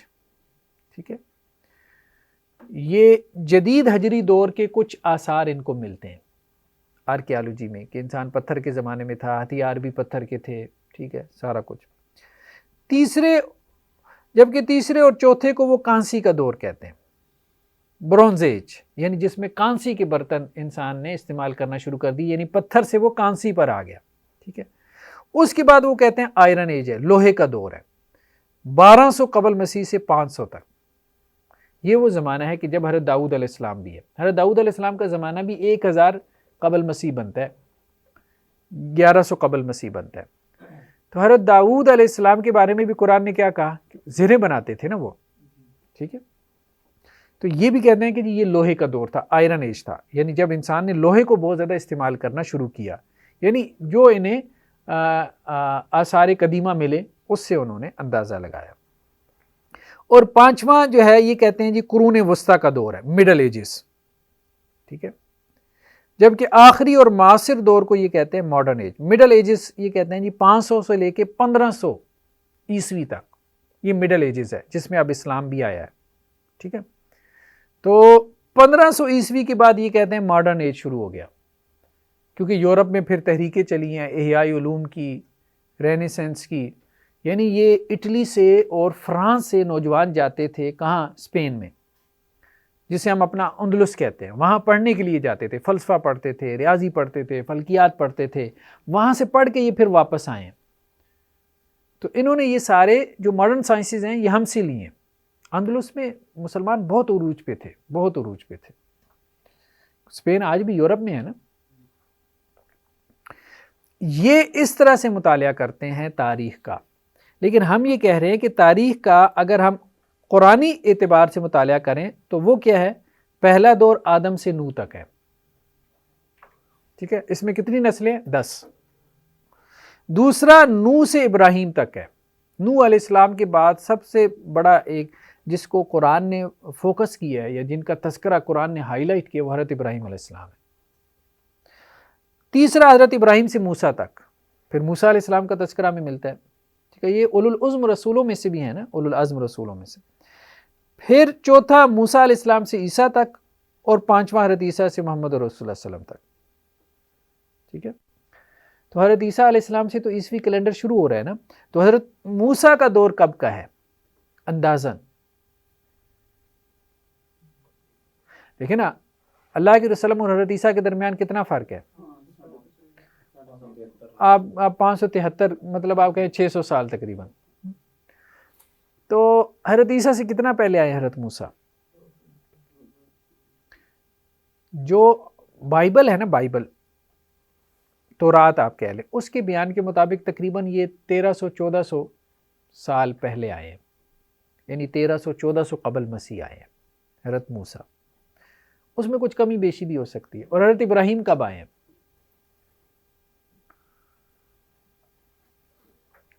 اس میں دو بیان ہیں. ایک یہ ہے کہ کوئی 2200 قبل مسیح، اور ایک یہ بھی ہے کہ 2500 سال یعنی 2500 سال قبل مسیح. تو بعض نے اس کو 3000 تک بھی بڑھا دیا، لیکن مطلب یہ ہے کہ 2 سے 3000 سال قبل مسیح حضرت ابراہیم علیہ السلام کی بنتی ہے. اور حضرت نوح علیہ السلام، ان کے بارے میں بھی مطلب فرق ہے، تقریباً 3000 سے لے کے 5000 قبل مسیح تک ان کے بارے میں کہا جاتا ہے. اور حضرت آدم علیہ السلام، یہ تقریباً آپ کہیں کہ جی ان کے بارے میں جو آتا ہے وہ 6000 سے 10000 قبل مسیح، یہ کوئی ٹائم پیریڈ ان کا بنتا ہے. اس کے اندر مختلف اقوال ہیں. تو زیادہ سے زیادہ آپ لگائیں تو آدم علیہ السلام کا زمانہ کتنا پرانا بنتا ہے. یعنی جو تاریخی روایات ہیں ہمارے پاس، مذہبی روایات ہیں، تورات سے، بائبل سے 10,000 قبل مسیح، یعنی آج سے 12,000 سال پہلے تقریباً انسان کی کل تاریخ اتنی ہے. اس سے پہلے زمین تھی، ٹھیک ہے، سب کچھ تھا، لیکن اس دنیا میں انسان کی تاریخ جو ہمیں، مطلب ہم یہ نہیں کہہ رہے یہ کوئی اوتھینٹک روایتیں، ظاہری بات ہے وہ بائبل ہے، کتاب مقدس کی روایتیں، ان کو سامنے رکھ کے تو کوئی 12,000 قبل مسیح کا عرصہ بنتا ہے. لیکن کچھ چیزوں سے اس کی تائید بھی ہوتی ہے، ٹھیک ہے. تو ہمارے ہاں جو دور ہے نا آخری، جسے ہم ماڈرن ایج کہہ سکتے ہیں، ہمارا ماڈرن ایج اللہ کے وسلم سے شروع ہوتا ہے، ٹھیک ہے. زمانہ جدید، دور جاہلیت تھا نا، اس کو پہلے کو ہم دور جاہلیت کہتے ہیں، اور اس کے بعد اب یہ انلائٹمنٹ کا جو زمانہ ہے، ٹھیک ہے، احیاء کا زمانہ، ٹھیک، اللہ کے رسول صلی اللہ علیہ وسلم کا زمانہ. آدم کو جنت سے ارض ہند میں اتارا گیا. اس کی دلیل کیا ہے؟ اس کی دلیل میں نا کچھ چیزیں تو ہمیں ملتی ہیں آثار میں، ٹھیک ہے. آثار میں جیسے حضرت عبداللہ ابن عباس سے ہے، اس کو امام ذہبی نے اس اثر کو صحیح کہا ہے کہ عبداللہ ابن عباس رضی اللہ عنہ کہتے ہیں ان اول ما اہبط اللہ آدم الی ارض الہند، اللہ نے آدم کو جو اتارا ہے وہ ارض ہند میں اتارا ہے. سری لنکا میں، یہ سب ارض ہند میں آ جاتا ہے نا، ٹھیک ہے. سری لنکا ہو گیا، برما ہو گیا، بنگلہ دیش ہو گیا، پاکستان ہو گیا، انڈیا، یہ سب ارض ہند کہلاتا ہے، ٹھیک ہے. ہاں، سری لنکا میں جو ہے ایک جگہ ہے رتنا پورا کے جنوب مشرق میں 40 میل کے فاصلے پہ ایک پہاڑی ہے. یہ آپ جا کے اس کو سرچ کیجئے گا، سری پادا. اس کی چوٹی پہ 5 فٹ 4 انچ لمبے اور 6 انچ چوڑے پاؤں کا نشان ہے. 5 فٹ 4 انچ مطلب آپ کا قد ہوتا ہے تقریباً اتنا، 5 فٹ 4 انچ 6 انچ آپ کا قد ہوتا ہے، ٹھیک ہے. تو ایک انسان کے قد جتنے پاؤں کا نشان ہے پہاڑ کی چوٹی پہ. اس پہاڑ کی چوٹی کو آدم پیکس بھی کہتے ہیں، آدم کی چوٹی. وہاں جو ہے نا قریب میں مسلمان بھی رہتے ہیں، عیسائی بھی رہتے ہیں، بدھ بھی رہتے ہیں. بدھ زیادہ ہے. بدھ یہ کہتے ہیں کہ جی یہ بدھا کا پاؤں ہے. کس کا ہے؟ گوتم بدھا کا. لیکن وہ گوتم بدھا کا پاؤں نہیں ہو سکتا. کیوں نہیں ہو سکتا؟ کیونکہ گوتم بدھا کے بارے میں ہسٹورین یہی کہتے ہیں کہ وہ 600 قبل مسیح میں تھے. گوتم بدھا 600 قبل مسیح. 600 قبل مسیح میں بہت سے لوگوں کو ہم جانتے ہیں. 600 قبل مسیح نون ہسٹری ہے، اس میں انسان اتنا لمبا چوڑا نہیں تھا. اگر ہوتا تو ہسٹورین اس پہ گفتگو کرتے، اس لیے یہ بات درست نہیں. عیسائیوں نے کہا کہ جی حضرت عیسیٰ علیہ السلام کے قدموں کے نشانات ہیں، وہ بات تو ویسی، کیونکہ ان کا قد کاٹ، وہ تو پھر اور زیادہ نون ہسٹری میں آ گئے، معلوم تاریخ میں آ گئے، وہ بھی نہیں ہو سکتا. ہاں وہاں پہ مسلمانوں میں یہ روایت معروف ہے، اس کو زبانی روایت کہتے ہیں. زبانی روایت کی بھی تاریخ میں کسی قدر حیثیت ہوتی ہے، اگرچہ ادنا درجے میں سے، اورل ٹریڈیشن، کہ آدم جنت سے زمین پر یہاں پر اتارے گئے تھے. تو حضرت عبداللہ ابن عباس رضی اللہ عنہ کی روایت سے ایک ہمیں چیز مل گئی. پھر پاؤں کے نشانات بھی کہہ رہے ہیں کہ بھائی یہ کوئی بہت پرانی بات ہو سکتی ہے، نون ہسٹری میں انسانوں کے اتنے لمبے قد بت نہیں رہے.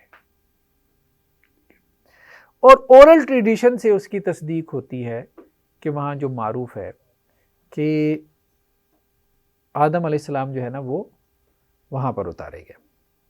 اچھا، اللہ تعالیٰ نے جب اتار دیا اور انہیں صنعت اور زبان دونوں سکھا کر دنیا میں بھیجا. اللہ تعالیٰ نے صنعت بھی سکھائی، زبان تو قرآن میں ذکر آ گیا نا، وَعَلَّمَ آدَمَ الْأَسْمَاءَ كُلَّهَا، ٹھیک ہے. جیسے یہ ایک روایت ہے، اس کو بھی امام ذہبی نے مطلب صحیح درجے کی روایت کہا ہے کہ اللہ تعالیٰ نے جب آدم کو جنت سے نکالا تو انہیں جنت کے کچھ پھل بھی دے دیے، ٹھیک ہے. وَعَلَّمَهُ صَنْعَةَ كُلِّ شَيْءٍ، اللہ نے انہیں پیشے سکھا کے بھیجا. ٹھیک ہے، ہاں صنعت لبوس لکم. ٹھیک ہے، تو یہ صنعت بھی اللہ نے صرف زبان نہیں سکھائی، اللہ نے تمام صنعتیں بھی، یعنی جسے آپ یوں کہہ سکتے ہیں ٹیکنالوجی کا علم بھی اللہ نے دے کے بھیجا ہے، زبان کا علم بھی اللہ نے دے کے بھیجا ہے. ٹھیک ہے، تو یہ سب علوم الہامی علوم ہیں، انسان نے آ کے اس میں اضافہ کیا، اپنی پوٹینشل سے اس کو پالش کیا ان علوم کو اور آگے لے کے گیا. لیکن ابتدا کیسی ہوئی ہے؟ اللہ سے. یہ ہے کہ آپ نظریہ تخلیق کی روشنی میں، کریشنزم کی روشنی میں، ہر علم کی بنیاد آپ اس نظریے میں ڈھونڈ کے دکھا دیں. اب بات سمجھ رہے ہیں؟ وہ کہتے ہیں جی ٹیکنالوجی تک کہاں کیسے پہنچے ہیں؟ ایوولوشن سے پہنچے ہیں. ہم کہتے ہیں بھائی ٹیکنالوجی یہ جو ہے ماڈرن ٹیکنالوجی یہاں کیسے پہنچے آپ؟ نظریہ تخلیق سے پہنچے ہیں. ابتدا تو اللہ نے رکھی ہے ٹیکنالوجی کی تعلیم کی. ٹھیک ہے، اچھا انہوں نے زبانوں میں بھی جو ہے نا ایوولوشن، انہوں نے ہر چیز میں ایوولوشن نکالا ہوا ہے. انسان نے زبان کیسے سیکھی؟ ارتقاء سے. کیسے؟ جیسے انسان پہلے جانوروں کی طرح بولتا تھا، اوں آ یہ کر رہا تھا، پھر آہستہ آہستہ اسے سمجھ میں آئی نہیں یار یہ الفاظ بولنے چاہیے، اس طرح سے اسے زبانیں سیکھی. انہوں نے ہر چیز میں ایوولوشن جو ہے وہ گھسا دیا. ٹھیک ہے، تو معاشیات کا آپ ان کا دیکھ لیں، کارل مارکس سے جو نقطہ نظر ہے کیا ہے؟ ایوولوشن. سارا اس میں ایوولوشن گھسا دیا. ہسٹری دیکھ لیں، اس میں ایوولوشن گھسا دیا. ٹھیک ہے، تھیسز ہے، اینٹی تھیسز ہے، پھر سینتھیسز ہے. ٹھیک ہے، ہیگل کا سارا نقطہ نظر یہی تھا. تو ہر علم کی بنیاد انہوں نے کیا کی؟ انہوں نے ایک نیریٹو بنایا. نیریٹو کیا بنایا؟ سب کچھ بائی ایکسیڈنٹ، بائی چانس ہوا ہے. ٹھیک ہے، اب انہوں نے جتنی ماڈرن سائنسز تھی، بایولوجی تھی، ان کی تھیوریٹیکل فزکس تھی، ان کی ہسٹری تھی، جو کچھ تھا انہوں نے کہا بھائی، انہوں نے ایون کہ جو ریلیجن تھا انہوں نے کہا جی مذہب میں بھی ایوولوشن ہوا ہے، خدا بھی تم نے خود ہی بنایا ہے، یہ بھی ایوولوشن سے بنایا. تو انہوں نے ہر علم کو ایوولوشن کے پرسپیکٹو میں گھڑ کے چورن بیچنا شروع کر دیا. ٹھیک ہے، جو علم پڑھتے ہیں پیچھے سے فرولے ایوولوشن نکل آتا ہے. ٹھیک ہے، کرنے کا کام کیا ہے؟ کرنے کا کام یہ ہے کہ ماڈرن سائنسز میں، سوشل سائنسز میں ہر علم کی بنیاد نظریے تخلیق پہ رکھی جائے. لینگویج پڑھائیں تو آپ بتائیں لینگویج سب سے پہلے اللہ نے سکھائی ہے. وَعَلَّمَ آدَمَ الْأَسْمَاءَ كُلَّهَا. ٹھیک ہے، انسان نے خود سے نہیں سیکھی، اللہ نے سکھا کے دنیا میں بھیجا. ہاں انسان نے آ کے اس کو پالش کیا، اس میں آگے لینگویج سے لینگویج نکلی. ٹھیک ہے، آپ نے ٹیکنالوجی آئی ٹی پڑھانی ہے، آپ بتائیں سب سے پہلے تو اللہ نے ٹیکنالوجی کا علم جو ہے وہ انسان کو سکھایا، دنیا میں بھیجا. پھر انسان ہے اب اس کو ایکسپلور کر رہا ہے، بڑے سے بڑے چلے جا. اب یہ نظریہ تخلیق کے ساتھ آپ نے ہر علم کو جوڑنا شروع کر دیا. آپ ہسٹری پڑھا رہے ہیں تو آپ بتائیں بھائی انسان کیسے آیا دنیا میں؟ یہ چاند سے نہیں آیا. اس طرح آدم اور حوا کو اللہ نے پیدا کیا، پھر دنیا میں جنت میں رکھا، پھر درخت کا پھل کھا لیا، پھر دنیا میں بھیج دیا. تو یہ ہسٹری ایک بڑے بگر پرسپیکٹو میں آپ ہسٹری کا مطالعہ کر رہے ہیں. اب کیا ہے؟ اب جب آپ اس کا مطالعہ کی جا رہے ہیں، آپ کے ذہن میں خدا ہے. تو وہ جیسے انہوں نے ایوولوشن کی چھتری کے نیچے ہر علم پڑھا ہے، ٹھیک ہے، تو ایسے نظریہ تخلیق کی چھتری میں ہر علم کو پڑھانے کی ضرورت ہے. ماڈرن سائنسز میں، سوشل سائنسز میں، ہیومینٹیز کے علوم میں یہ اصل میں کرنے کا کام ہے. اب ہمارے ٹیچر جو ہے وہ ایوولوشن کا نقطہ نظر پڑھا رہے ہوتے ہیں، انہیں پتہ ہی نہیں ہے. بس اب یقین مانیں ایسے بچے مذہبی گھرانوں کے M Phil P H D کر رہے ہیں بایولوجی میں، اور ان سے بات کرو کہتے ہیں نہیں حافظ صاحب آپ کو پتہ نہیں ہے سائنس وائنس کا، انسان بندر کی اولاد ہی ہے، انسان بندر سے بنا. بات یہ ہے کہ وہ بھی تو ابھی تھیری ہے نا، کون سا فیکٹ بن چکا ہے، سائنٹیفک فیکٹ ہے کہ آپ اس پہ اتنا اصرار نہیں حافظ صاحب آپ کو نہیں پتہ، بڑی جو ہے نا وہ ہو چکی ہیں، ہاں بڑی تحقیقات ہو چکی ہیں، ریسرچز آ چکے ہیں. اور بھائی ہمیں بھی بتاؤ، ٹھیک ہے، ہو چکی ہے تو ہمیں بھی بتاؤ.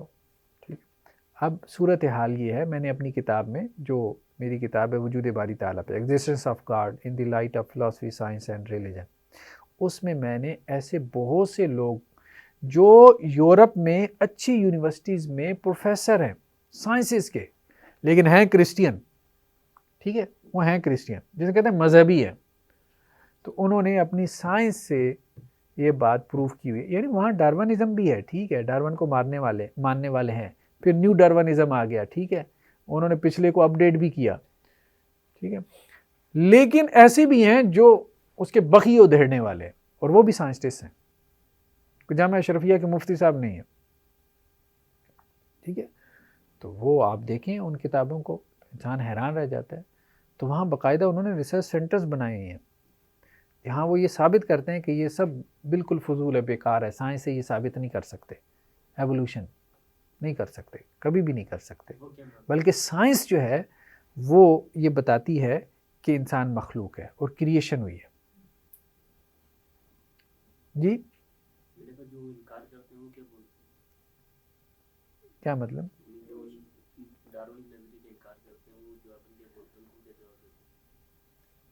نہیں بات سمجھ میں نہیں ہے، دیکھیں نا دو نقطہ نظر ہیں، ہم یہ کہہ رہے ہیں کہ ایک ڈارون والے ہیں، وہ تو کہتے ہیں ایوولوشن ہوا ہے، اور ایک جو ان کا انکار کر رہے ہیں تو وہ کریشنزم کو مانتے ہیں، وہ کہتے ہیں تخلیق ہوئی ہے۔ ایک تو وہ ڈارونزم کے اوپر اعتراض کرتے ہیں، یعنی ان کی جو تھیری ہے نا اس کے اندر کچھ ویک پوائنٹس ہیں، ویک پوائنٹ مثال کے طور پہ کیا ہے، اس کو کہتے ہیں مسنگ لنکس۔ مسنگ لنکس کا مطلب یہ ہے کہ وہ جو انہوں نے پوری کہانی بنائی ہے نا، جیسے جگسا پزل ہے، جگسا پزل کبھی آپ نے کھیلا ہے کہ ایک تصویر ہوتی ہے جیسے کوئی چہرہ ہے، ٹھیک ہے، اس کے چھوٹے چھوٹے آپ نے ٹکڑے بنا لیے اور آگے پیچھے ایسے کر، اب کہا کہ جی جوڑو، ٹھیک ہے، تو انہوں نے یہ کام کیا، انہوں نے کہا بھائی آپ نے یہ جو تصویر جوڑی ہے نا اور جوڑ کے ہمیں دکھا رہے ہیں کہ یہ پزل حل ہو گیا ہے، یہ اندر سے انسان نہیں نکلا، یہ تو گدھا نکل آیا ہے، ٹھیک ہے، تو وہ اصل میں جو اس میں ویک پوائنٹس ہیں ایک تو اس کو ہائی لائٹ کرتے ہیں، مسنگ لنکس اس کو کہتے ہیں، وہ یہ کہتے ہیں کہ جی یہ تھا اور اس سے یہ بنا، ٹھیک ہے، مچھلی سے فلاں بنا، مچھلی سے مثال کے طور پہ پرندہ بنا، ٹھیک ہے، وہ کہتے ہیں بھائی بات یہ ہے کہ مچھلی سے پرندہ بن نہیں سکتا، سائنسٹیفکلی نہیں بن سکتا، ٹھیک ہے، اس کی وجہ یہ ہے کہ ڈی این اے جو ہے انسان کا، جو ڈی این اے ہے وہ انفارمیشن میں اضافہ نہیں کر سکتا، مچھلی کے ڈی این اے میں اڑنا تھا ہی نہیں، تو اگلی نسل میں جا کے اس میں اضافہ کیسے ہو گیا؟ ڈی این اے ایک نسل سے دوسری نسل میں جب جائے گا تو اس میں کوئی کمی بیشی ہو سکتی ہے انفارمیشن میں، مطلب اضافہ نہیں ہو سکتا، تو یہ کیسے ممکن ہے کہ مچھلی سے آپ کلیم کر رہے ہیں کہ جی وہ بنا ہے پرندہ، مچھلی نے اڑنا شروع کر دیا، یہ تبھی ممکن ہے جب مچھلی کی ڈی این اے میں اڑنا موجود ہو، پھر اس کے، تو اس طرح سے ایک تو انہوں نے یہ کام کیا، دوسرا انہوں نے سائنس ہی سے ثابت کیا کہ سائنس یہ بتا رہی ہے کہ خدا ہے، تو اس طرح سے دو پہلوؤں سے انہوں نے، اصل میں دیکھیں بات یہ ہے کہ جو لوگ ڈارونزم کو مانتے ہیں نا ان کے پاس صرف ایک دلیل ہے، جو لوگ ایوولوشن کو مانتے ہیں ان کے پاس کیا ہے، صرف اہل مذہب کے پاس ایک دلیل نہیں ہے، یہاں آپ فلسفے سے آ جائیں، منطق سے آ جائیں، آرکیالوجی سے آ جائیں، ہسٹری سے آ جائیں، مذہبی کتابوں سے آ جائیں، انہوں نے ہر طرح سے جو ہے نا وہ دروازے کھولے ہوئے ہیں۔ اچھا جو تو مانتے ہیں کہ جی یہ سب حادثہ ہے، ان کے پاس دلیل صرف ایک ہے، اور وہ کیا ہے؟ ارتقاء، اور وہ دلیل بھی لولی لنگڑی ہے۔ اچھا اس دلیل کو اگر آپ گرا دیں، تھوڑا سا ہلا دیں تو یہ سارا دھڑم سے گر جاتے ہیں، کیونکہ اور دلیل ہے ہی نہیں، تو ان کی کل دلیل ایوولوشن ہے۔ یہی کام کیا اٹلس آف کریشن میں ہارون یحییٰ نے، انہوں نے کہا آپ کہتے ہیں فوسل ریکارڈ کہتا ہے کہ جی یہ ایوولوشن ہوا ہے، آپ کا سارا فوسل ریکارڈ جو آپ لوگوں نے مہیا کیا ہے وہ یہ کہتا ہے ایوولوشن ہوا ہی نہیں ہے۔ اچھا تو میدان عرفات میں عہد الست ہوا، ٹھیک ہے، میدان عرفات میں 42، ٹھیک ہے جی، حضرت عبداللہ ابن عباس سے ہے کہ اللہ تعالیٰ نے یہ جو میثاق لیا تھا نا یہ عرفہ میں لیا، ٹھیک ہے، اس کو بھی امام ذہبی نے اس روایت کو بھی صحیح کہا ہے. تو یہ گویا کہ ایک ترتیب بھی آ رہی ہے. کس ترتیب سے یہ سارا کام ہوا کہ آدم کی پشت سے ان کی ساری ذریت کو نکال کے عہد الست ہوا، اور آدم کی اولاد مشرق میں شام میں آباد ہوئی. وہی میسوپوٹیمیا، وہ ہسٹری سے بھی وہاں جا رہے ہیں، کریڈل آف سیولائزیشن. یہاں سے مذہب بھی یہی کہہ رہا ہے. اچھا شکر ہے ان کو یہ نہیں پتا کہ مذہب یہ کہہ رہا ہے، ورنہ وہ کیا کرتے، یہ بھی وہ بڑا کام کرتے ہیں. ان کو پتہ چلے مذہب یہ کہہ رہا ہے، ساری تحقیق کا رخ دوسری طرف پھیر دیتے ہیں. یار ہماری تحقیق سے تو مذہب ثابت ہونا شروع ہو گیا. سارے سائنسٹسٹ جو ہیں تقریباً ان کا کنسنسس ہے، اجماع ہے کہ بگ بینگ پہ. ٹھیک ہے.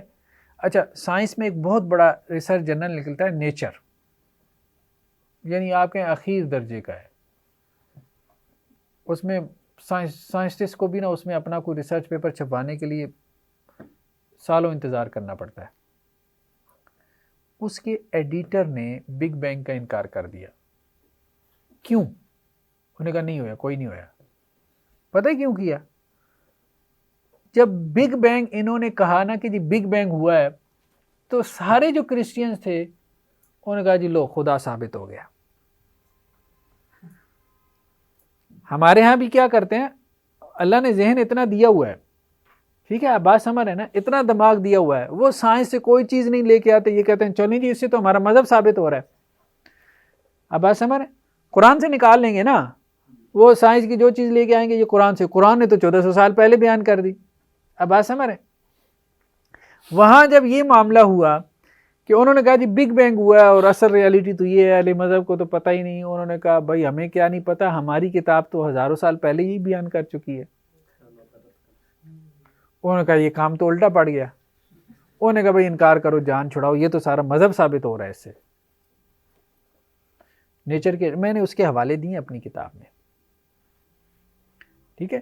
تو یہ بھی کرتے ہیں. جب ان کو یہ لگے نا کہ اس سے مذہب ثابت ہو رہا ہے تو یہ اپنی تحقیق کا رخ بالکل دوسری طرف پھیر دے. ان میں سے بعض، سارے ایسے نہیں ہیں، بعض ایسے ہیں بہت متاثر ہیں، بہت باعث ہیں. تو ہم یہ بات کر رہے تھے کہ آدم کی اولاد مشرق میں شام میں آباد ہوئی. ٹھیک ہے. یہ وہی روایت کہ اللہ تعالیٰ نے آدم علیہ السلام کو حضرت عبداللہ بن عمر سے ہے. ٹھیک ہے. اللہ تعالیٰ نے جو ہے وہ، یہ طبرانی کی روایت ہے کہ جب اللہ تعالیٰ نے آدم علیہ السلام کو ارض ہند میں اتارا، ثم خرج الی الشام فمات بہا، پھر وہ شام میں گئے اور وہاں ان کی وفات ہوئی. تو پہلا انسان یا پہلی تہذیب یا پہلا، یعنی ہم پیچھے چلے جائیں، ہم کہیں سب سے پہلے انسان کہاں پہ تھا؟ دیکھیں نا پاکستان میں بعد میں آئے نا ہم، کوئی وقت ایسا بھی تھا یہاں آبادی نہیں تھی، یہاں شہر نہیں ہوں گے، پیچھے چلے جائیں پیچھے چلے جائیں. ٹھیک ہے. امریکہ بھی ایک دور میں دریافت ہوا تھا، اس سے پہلے کیا تھے وہاں ریڈ انڈینز تھے، ان سے پہلے کوئی وقت ایسا ہوگا جب انسان، تو پہلے انسان کہاں سے تھا؟ جہاں سے پھیلا ہے. سینٹر کون سا تھا جہاں سے انسان نکلے اور پھر پھیلا ہے پوری دنیا میں؟ تو یہ کیا ہے؟ میسوپوٹیمیا، شام.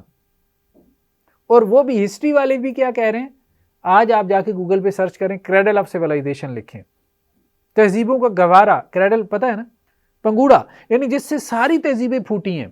تو وہ کہتے ہیں سب سے قدیم ترین تہذیب میسوپوٹیمیا ہے. سب سے پہلے اس دنیا میں انسان یہاں پہ تھا، اس خطے میں تھا، یہ دجلہ اور فرات کے درمیان. اس کو کریسنٹ بھی کہتے ہیں، یعنی یہ چاند کی طرح ہے نا، وہ ہلال کی طرح یہ بنتا ہے. پرانے زمانے میں انسان جو ہے وہ پانی کے قریب رہتے تھے. اس کی وجہ کیا ہے؟ پانی کی بنیادی ضرورت تھی. تو اس لیے ہم دیکھتے ہیں کہ سمندر کے کنارے بستیاں آباد تھیں، دریاؤں کے کنارے، کیونکہ فصلوں کے لیے بھی چاہیے، اپنی ذاتی ضرورت کے لیے بھی چاہیے. ٹھیک ہے. ادھر سے ہم دیکھتے ہیں یہ جو ہندوستان کی تہذیب تھی یہ گنگا جمنا کے کنارے، انڈس جسے وادی کہتے ہیں. ٹھیک ہے. یہی معاملہ ہوا. قرآن نے بھی کہا، وہ یہودیوں کی ایک بستی کا کانت حاضرت البحر. ٹھیک. خیر بہرحال، تو آدم اور نوح کے مابین 10 نسلیں ہیں. ٹھیک ہے. اچھا یہ یہاں وادیوں کا ذکر ہے، وہی دجلہ اور فرات کا. ٹھیک ہے. یہ تو عہد نامہ قدیم میں ہے نا، دجلہ اور فرات کا. اور ہمارے ہاں بھی ہے، صحیح مسلم کی روایت ہے کہ اللہ کے رسول وسلم نے کہا سیحان، جیحان، فرات اور نیل یہ جنت کی نہریں. ٹھیک ہے. وہاں ان کو جو ہے وہ فیسون اور جیحون اور پھر دجلہ اور فرات، وہی ملتے جلتے نام ہیں، ٹھیک۔ اچھا، اگلی بات کیا ہے کہ آدم اور نوح کے مابین 10 نسلیں ہیں۔ یہ جو ایک اور اہم بات ہے یہاں پہ، وہ اہم بات یہ ہے کہ ایک تو ہمارے جو ریلیجس ٹیکسٹ ہیں وہ یہ کہہ رہے ہیں کہ بھئی یہ سب کچھ ہوا ہے، کریشن ہوئی ہے آدم اور حوا کا، اور اس طرح سے دنیا میں آئے ہیں اور یہاں سے آبادی پھیلی ہے۔ کیا اس کے علاوہ بھی کوئی ایویڈنس ہے؟ ٹھیک ہے، تو یہ تاریخ میں آدم کی پیدائش اور جنت میں رکھے جانے کا قصہ ہمیں سمیری تہذیب، یہ بھی قدیم ترین تہذیب ہے، سمیرینز، ان کی قدیم ترین نظم ایپک آف گلگامیش میں بھی ملتا ہے۔ سمیرینز مذہبی لوگ نہیں تھے، ٹھیک ہے، ان کے ہاں جو رزمیہ نظمیں ہیں جو جنگوں میں پڑھتے تھے وہ آج ہمیں ملی ہیں۔ کیسے ملی ہیں؟ جیسے وہ لکھی ہوتی ہیں ان کی اپنی قدیم وہ جو زبان کے اندر،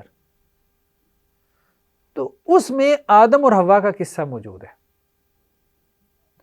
تو یہ کہیں گے نا بھائی آپ کی مذہبی کتابوں میں ہے، آپ کی مذہبی کتابیں تو بعد میں آئی ہیں، تو یہ تورات کب آئی ہے؟ حضرت موسیٰ علیہ السلام کا زمانہ 1300-1400 قبل مسیح ہے نا، اس سے پہلے تو تورات نہیں تھی، تو اس سے پہلے بھی آدم اور حوا کا قصہ معروف تھا۔ یہ ہم بات کر رہے ہیں۔ یہ نظم بابل شہر کی کھدائی کے دوران 1800 کے زمانے میں لکھی گئی، 1800 قبل مسیح کے زمانے میں لکھی گئی، تختیوں پر ملی ہے، وہاں سے بھی تصدیق ہو گئی۔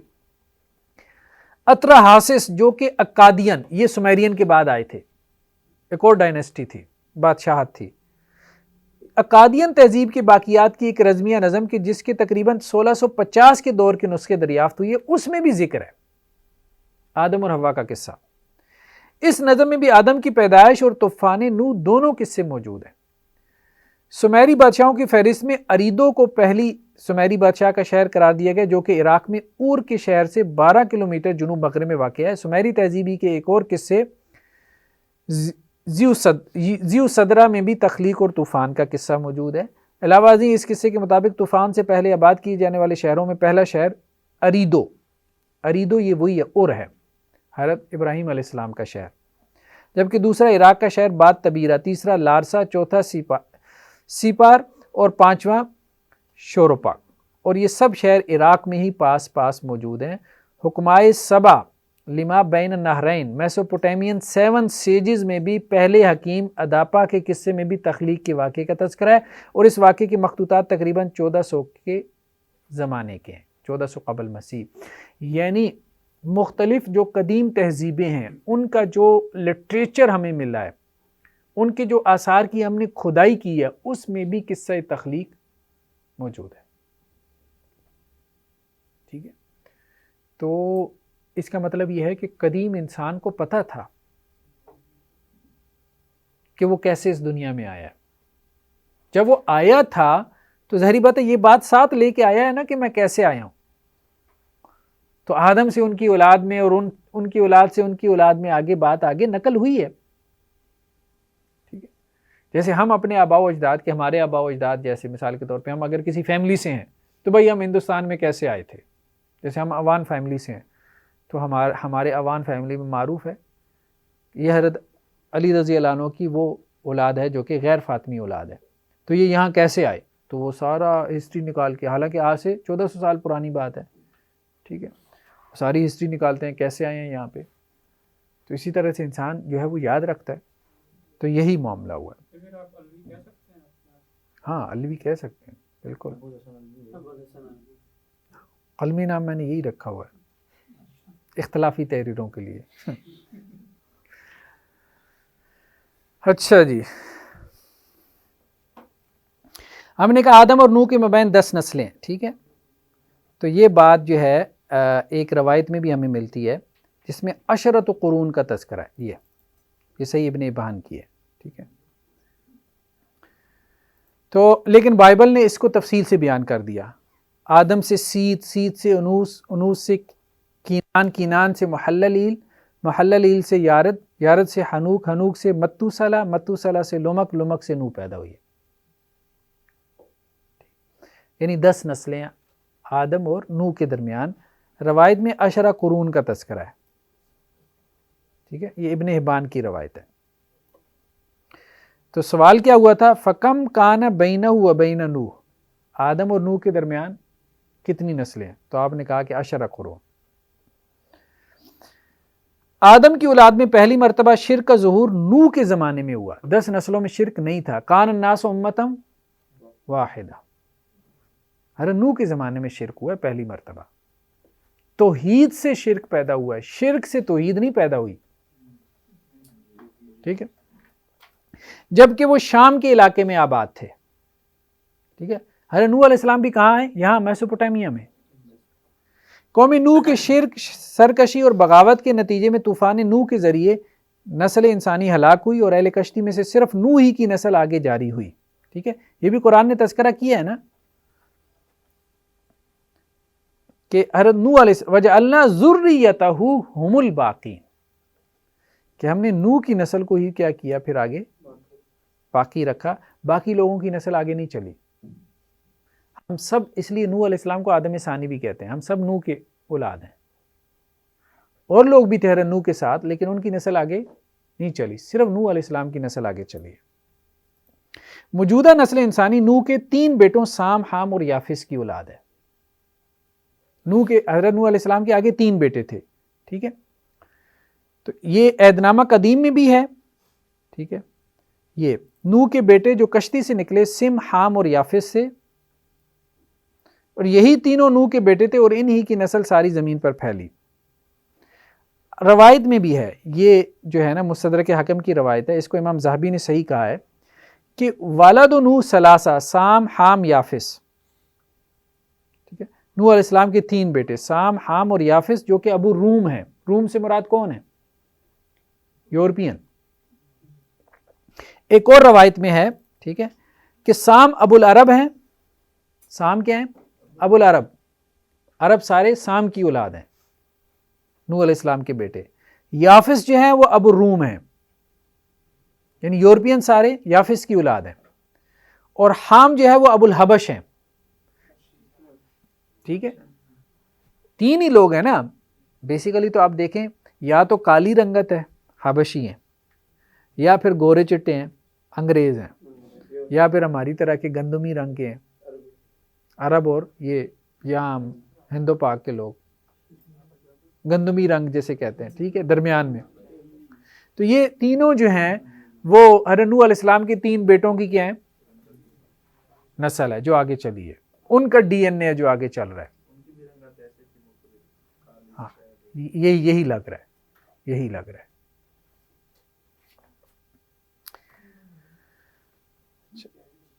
عرب سام، حبشی، حام اور اہل روم یافس کی اولاد میں سے ہیں. بس اس کو ہم مکمل کر لیں یہاں تک، نیچے تک. بس نوح اور ابراہیم کے مابین بھی 10 نسلیں ہیں. اگلی بات یہ ہے کہ ان کے درمیان بھی 10 نسلیں ہیں. ٹھیک ہے، ہاں یہ روایت ہے جس میں یہ ہے کہ کم بین نوح و ابراہیم قال 10 قرون. اللہ کے وسلم سے بھی سوال ہوا کہ نوح ابراہیم کے درمیان کتنی نسلیں ہیں؟ تو کہا گیا کہ 10. ٹھیک ہے، بائبل نے اس کو تفصیل سے بیان کر دیا. نوح سے سم، سم سے ارفقسد، ارفقسد سے سلا، سلا سے عبر، عبر سے فلج، فلج سے رعو، رعو سے سرور، سرور سے نحور، نحور سے تارخ، تارخ سے ابرام، اور نحور اور حاران پیدا، حاران سے لوط. تو 10 نسلیں یہاں پہ ہیں. ٹھیک ہے، قوم نوح کی ہلاکت کے بعد قوم عاد ان کی جانشین بنی. قرآن میں ذکر ہے نا، قوم نوح کے بعد قوم عاد آئی. اللہ نے ان میں سے جو نیک لوگ بچے تھے ان سے پھر آگے قوم عاد بھی ہلاک ہو گئی. پھر ان کے بعد قوم سمود. قوم سمود کی ہلاکت کے بعد پھر بڑی قومیں کون سی ہیں؟ قوم ابراہیم، قوم لوط اور قوم شعیب. یہ قرآن نے اسی ترتیب سے ذکر کیا. قوم نوح کے بعد قوم عاد، اور قوم عاد کے بعد قوم سمود. قوم سمود کے بعد قوم ابراہیم ہے. حضرت لوط علیہ السلام کی قوم ان کے پیرالل ہے، کیونکہ حضرت لوط کے کیا تھے؟ حضرت ابراہیم کے بھتیجے تھے. فآمن لہ لوط، قرآن نے کہا کہ لوط جو ہے وہ ابراہیم پہ ایمان لے آئے. اور قوم شعیب بھی اس سے تھوڑا بعد ہے۔ ابراہیم علیہ السلام کی بعثت کے بعد نبوت انہی کی ذریت میں رکھ دی گئی۔ یہ بھی مطلب ہمیں قرآن میں ملتا ہے کہ نبوت پھر ان سے باہر نہیں گئی۔ وَجَعَلْنَا فِي ذُرِّيَّتِهِمَ النُّبُوَّةَ وَالْكِتَابَ، ان دونوں کی ذریت میں یعنی نوح اور ابراہیم ہم نے نبوت اور کتاب کو رکھ دیا، ٹھیک ہے۔ وَوَهَبْنَا لَهُ إِسْحَاقَ وَيَعْقُوبَ وَجَعَلْنَا فِي ذُرِّيَّتِهِ النُّبُوَّةَ، ہم نے ابراہیم کو اسحاق اور یعقوب دیے اور ان کی ذریت میں ہم نے نبوت کو رکھا، ٹھیک ہے۔ ابراہیم علیہ السلام کی بعثت کے بعد نبوت ان کی ذریت میں رکھ دی گئی۔ ابراہیم سے موسیٰ اور موسیٰ سے عیسیٰ تک نبوت اور کتاب بنو اسحاق کے پاس رہی، ایسا ہی ہے۔ اور محمد رسول اللہ صلی اللہ علیہ وسلم سے بنو اسماعیل کو منتقل ہو گئی۔ دونوں دو لڑیاں ہیں نا حضرت ابراہیم سے، حضرت اسحاق بھی بیٹے تھے، حضرت اسماعیل بھی بیٹے تھے۔ اور محمد رسول اللہ صلی اللہ علیہ وسلم کی بعثت سے جدید انسان یعنی ماڈرن ایج کی تاریخ کی ابتدا ہوئی۔ یہ اس دنیا کی ابتدا اور انتہا ہے۔ آدم سے محمد صلی اللہ علیہ وسلم تک کا کل قصہ کیا ہے، یہ ہے، ٹھیک ہے۔ پس سائنسی، انسانی اور عمرانی علوم، ٹھیک ہے، میں ہر وہ نقطہ نظر کہ جس کی بنیاد اصول ثلاثہ، تو اصول ثلاثہ کیا ہیں؟ توحید، رسالت اور آخرت نہ ہو، ظلمت ہے۔ ہر علم جس کی بنیاد اصول ثلاثہ پر نہ ہو تو وہ آپ کو روشنی نہیں دے گا، وہ آپ کو تاریکی میں لے کے جائے گا۔ سائنسز کے علوم ہوں یا سوشل سائنسز کے ہوں، ہیومینٹیز کے ہوں، جب تک آپ ہر علم کو اصول ثلاثہ پہ کھڑا نہیں کرتے، اس کی روشنی میں آپ اس علم کو نہیں پڑھتے پڑھاتے، اس وقت تک وہ تاریکی پیدا کریں گے، ظلمت پیدا کریں گے۔ اور ہر وہ علم کہ جس کا معلوم اصول ثلاثہ کا انکار ہو، ہر وہ علم جو آپ کو آخرت کے انکار کی طرف لے جائے، توحید کے انکار کی طرف لے جائے، رسالت کے انکار کی طرف لے جائے، وہ جاہلیت ہے، وہ علم نہیں ہے۔ اب بات سمجھ رہے ہیں نا؟ وہ ہم نے کہا تھا جیسے ایوولوشن کے تناظر میں انہوں نے سارے علوم پڑھا دیے، اب اس کے بعد انسان کیا رہ گیا؟ جب ایوولوشن کے تناظر میں آپ نے پڑھا تو پھر انسان کیا رہ گیا؟ خدا تو ہے کوئی نہیں، ٹھیک ہے۔ جب خدا نہیں ہے تو اب مطلب آخرت کا دن ہے ہی نہیں۔ جب آخرت کا دن نہیں ہے تو اب میں بھائی اس کا حق کیوں نہ ماروں، ٹھیک ہے۔ ہاں صرف یہ ڈر ہے کہ قانون مجھے نہ دیکھ رہا ہو۔ تو اب جب قانون کا ڈنڈا نہیں ہوگا، جب قانون کی چھڑی نہیں ہوگی تو میں تو دوسرے پہ ظلم کروں گا، کیونکہ خدا کا تو کانسیپٹ نکال دیا۔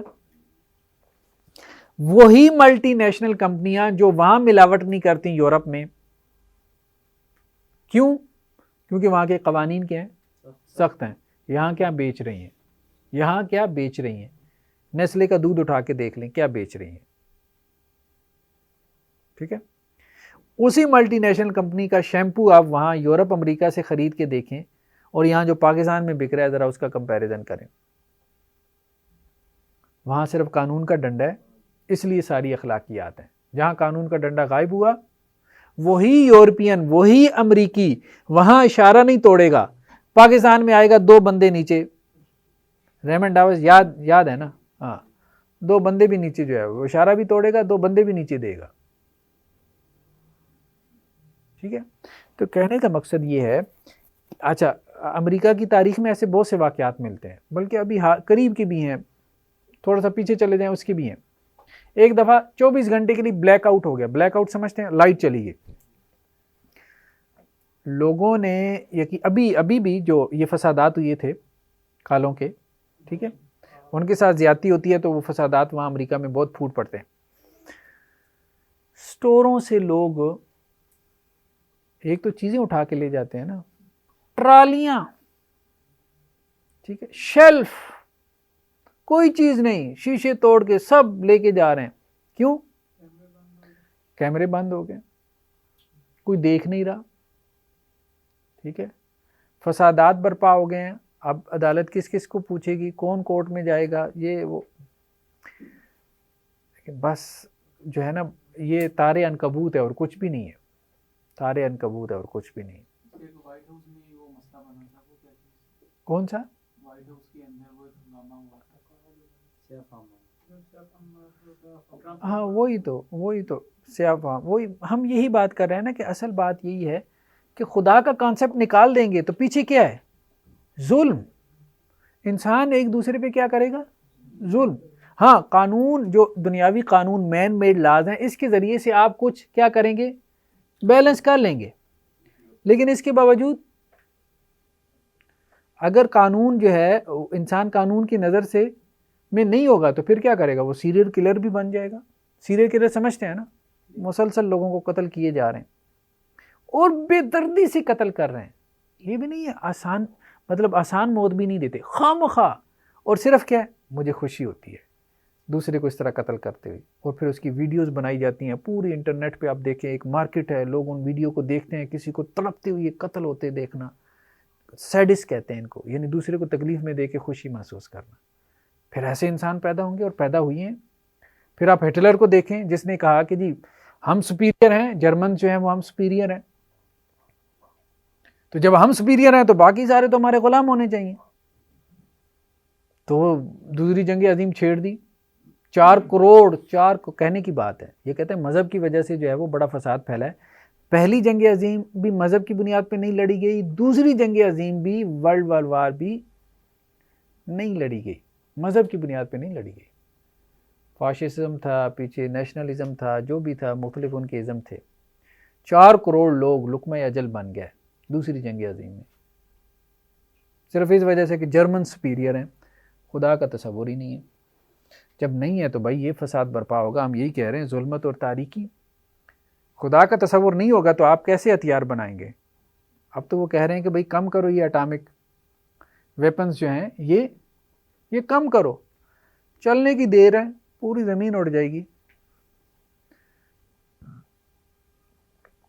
تو خدا کا کانسیپٹ نہیں ہے تو پھر یہ ٹیکنالوجی ایک بہرحم ٹیکنالوجی ہوگی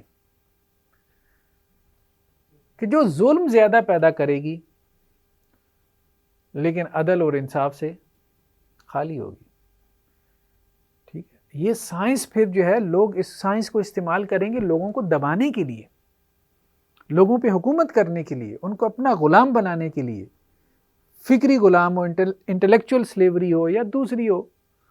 دوسری تو اب خیر ختم ہوگی، لیکن اس کے باوجود بھی ہیومن ٹریفک جو ہے، اس کے اوپر آپ ذرا گوگل کریں، آپ کو پتہ چلے گا. آج بھی یورپ میں لڑکیاں بک رہی ہیں، رومانیہ سے اٹھا کے یو کے میں لے جاتے ہیں. رشین جو ہے ان کو اٹھا کے لڑکیوں کو چھوٹی عمر کی وہاں یورپ میں بکتی ہیں باقاعدہ. ٹھیک ہے، جنسی مقاصد کے لیے استعمال ہوتی ہیں. کیا ظلمت پیدا کی ہوئی ہے آپ نے. اسلام کو کہتے ہیں کہ جی یہاں غلامی ہماری، تو اب یہاں کو غلام نظر آ رہے ہیں آپ کو؟ ٹھیک ہے، وہاں عملاً آپ کو سارا کچھ ملتا ہے، سب کچھ ملتا ہے. آئے دن جو ہے وہ بی بی سی پہ ادھر ادھر پہ ان کے اپنے جو ہے وہ media, print media, electronic media publish کر رہا ہوتا ہے کہ جی یہ ہو رہا ہے، وہ ہو رہا ہے. تو کہنے کا مقصد یہ ہے کہ ظلمت اور تاریکی پیدا کی ہے سائنسز نے، سوشل سائنسز نے، ہیومینٹیز نے. کیوں؟ کیونکہ خدا کو نکال دیا نا، خدا کے تصور کو نکال دیا. اندھا بہرا مادہ ہے، خود سے سب کچھ ہو گیا. میں کسی کے آگے جواب دینی ہوں، کوئی یوم آخرت نہیں ہے، میں نے اپنے اعمال کا حساب نہیں دینا، بس میں نے قانون سے بچنا ہے. بس جب میں بچ گیا پھر جو مرضی کروں، اگلے کو تڑپا کے ماروں، میں مزہ لوں، انتقام کا جذبہ پورا کروں کہ اپنے آپ کو خوش کرنے کے لیے کسی کی بھئی جب جواب ہی نہیں ہے کوئی آخرت میں تو میں کیوں نہ اگلے کو ماروں یا کیوں نہ اگلے کا پیسہ دباؤں یا کیوں نہ اگلے کا پیسہ کھاؤں. مطلب آخرت میں اگر زیادہ سے زیادہ ڈر دنیا کے قانون کا ہے نا، تو مطلب یہ ہے کہ اس سے اگر میں چھپ جاؤں تو جو مرضی کر لوں. کیا جواب ہے آپ کے پاس؟ کوئی جواب نہیں. یہ کہتے ہیں بھائی اخلاقیات ہونی چاہیے. بھائی کیوں اخلاقیات ہونی چاہیے؟ کیوں ہونی چاہیے؟ اگر میں نہیں رکھتا تو کیا ہوگا؟ اگر میں اخلاقیات نہیں رکھتا، آپ کے نقطہ نظر کے مطابق کہ خدا نے ہمیں نہیں پیدا کیا، کوئی یوم آخرت نہیں، رسالت نہیں، کوئی کتاب نہیں، چلیں مان لیا، اب میں کیوں اخلاقیات رکھوں؟ ٹھیک ہے، کیوں نہ میں اپنے نفس کو خوش کروں اگلے کو مار کے، اگلے کا مال جو ہے وہ کھا کے. ٹھیک ہے، کیوں نہ میں اپنی خواہشات کو پورا کروں اگلے کے اوپر ظلم کر کے. آپ کہیں بھائی قانون ہے، تو آپ کہیں میں قانون سے بچ کے کر لوں، تو پھر وہ کرے گا اور وہ کر رہا ہے. ٹھیک ہے، ہر وقت تو قانون نے جو ہے وہ آپ کے اوپر کیمرے نہیں لگائے ہوئے. تو یہ معاملہ ہے. ہم نے وہی کہا نا، ظلمت اور تاریکی پیدا ہوگی. آپ دور جہلیت میں پہنچ جائیں گے، اور آپ پہنچ گئے. یہ امریکہ کا ایک چہرہ ہمیں دکھایا جاتا ہے، کبھی آپ ویڈیوز میں دیکھیں، وہاں پہ لوگ سڑکوں پہ ہیں، ٹینٹوں میں رہتے ہیں. ٹھیک ہے، اکثر لوگوں کے پاس گھر نہیں ہے رہنے کو. ہمارے ہاں تو لوگوں کو مطلب عام مڈل کلاس کے لوگ بھی چلیں اپنا نہیں تو کرائے کے مکان میں رہ لیتے ہیں. وہاں کتنے لوگوں کے پاس گھر ہیں، کبھی اس پہ ریسرچ کریں امریکہ میں. اور کتنے لوگ ہیں جو سڑکوں پہ ٹینٹ لگا کے رہ رہے ہیں. نتیجہ کیا ہے؟ اس تہذیب کا، اس کلچر کا، ان علوم کا، اس ترقی کا کہ جس میں آپ نے خدا کو نکال دیا. آپ بے گھر ہو گئے، آپ سڑک پہ آ گئے. نہ خدا ہی ملا، نہ وصال صنم، آخرت تو ہے ہی نہیں. چند لوگوں کے پاس دولت ہے اور بے پناہ ہے، بے حساب ہے. ٹھیک ہے، باقی کیا ہے؟ چاروں طرف ظلمت ہے. غربت اتنی ہے امریکہ میں، کبھی آپ جا کے نوٹ کریں، دیکھیں، بہت غربت ہے. یہ تو اس کا ایک چہرہ ہمیں دکھایا جاتا ہے، دوسرا چہرہ تو ہم نے دیکھا ہی نہیں. سڑکوں پہ ایسی گندگی جیسے آپ کے یہاں پیچھے کیر کلا میں بھی نہیں ہوگی. ہاں، یہ سارا گندگی کے ڈھیر. سوشل میڈیا پہ پیچھے کسی نے ویڈیو شیئر کی ہوئی تھی. ہاں، رایت اللہ فاروقی صاحب نے وہ ویڈیو شیئر کی ہوئی تھی. اور ڈرگز اور نشے کے اندر دت پڑی ہوئی ہیں، کوئی پرواہ ہی نہیں ہے. ارد گرد کوڑا کرکٹ کچرا پڑا ہوا ہے. ٹھیک، یہ بھی امریکہ ہے. ٹھیک ہے، اور وہ بلڈنگیں شاندار، وہ ایک امیروں کی دنیا. ٹھیک ہے، اور غریبوں کی بھی پوری دنیا وہاں آباد ہے. جیسے یہاں بیریا ٹاؤن کے پیچھے ایک کچی بستی بھی ہے، وہ کسی کو نظر نہیں آتی لیکن ہے. ٹھیک ہے، تو اسی طرح امریکہ میں بھی بڑی کچی بستیاں. تو ظلمت اور اندھیر پیدا ہوگا، انسانوں میں تقسیم پیدا ہوگی. امیر امیر سے امیر تر ہوگا، غریب غریب سے غریب تر ہوگا. ٹھیک ہے، اور ظلم پیدا ہوگا، سب سے بڑی بات ہے. تو خیر بہر یہ ہم نے کہنا تھا کہ یہ اس لیے پیدا ہو رہا ہے کہ ہم اس کو مذہبی جو ہے وہ نیریٹو میں اس کو نہیں پڑھ رہے. چلیں جی، آج کے لیے اتنا کافی ہے. نیکسٹ اب ہم نے یہ تو اب مبدا اور ماد پڑھ لیا نا، تو نیکسٹ ہم انشاءاللہ ڈسکس کریں گے روایت اور فہم. یعنی ہم نے یہ بنیاد جو ہے اسٹیبلش کر دی کہ تینوں بیانات میں سے سب سے لاجیکل اور کمپریہنسو بیان اور انسانیت کے لیے، اس کی فوز و فلاح کے لیے، دنیا اور آخرت کی کامیابی کے لیے، دنیا کی کامیابی کے لیے بھی وہ کون سا بیانی ہے؟ مذہبی بیانی. اب وہ مذہبی بیانیہ جو ہے کیسے ہم تک پہنچے گا؟ رسول اللہ صلی اللہ علیہ وسلم تک تو پہنچا ہوا ہے. اب وہاں سے آگے سوال پیدا ہوا نا، وہاں بھی کچھ لوگوں نے اختلاف کر لیا، وہاں سے ہم تک کیسے پہنچے گا؟ پہنچ گیا تو اس کو ہم نے سمجھنا کیسے ہے؟ ٹھیک ہے، تو اس کے پہنچنے کے کیا طریقے ہیں کہ جس سے ہمیں معلوم ہو کہ بھئی اب یہ صحیح طور پہ پہنچ گیا ہے. کچھ لوگ کہتے ہیں جی خبر واحد سے پہنچے، تو کچھ کہتے ہیں کہ جی نہیں متواتر ہونی چاہیے. ٹھیک ہے، جب پہنچ گیا تو اب اس کو سمجھنا کیسے ہے؟ ٹھیک ہے، پرویز صاحب نے بھی سمجھا اور لوگوں نے بھی سمجھا، روایتی مکاتب فکر کے علماء نے بھی. تو یہ بات اب اگلی ہے. سبحانک اللہم و بحمدک، نشہد ان لا الہ الا انت، نستغفرک. زندگی شعور سے، الحکمہ انٹرنیشنل.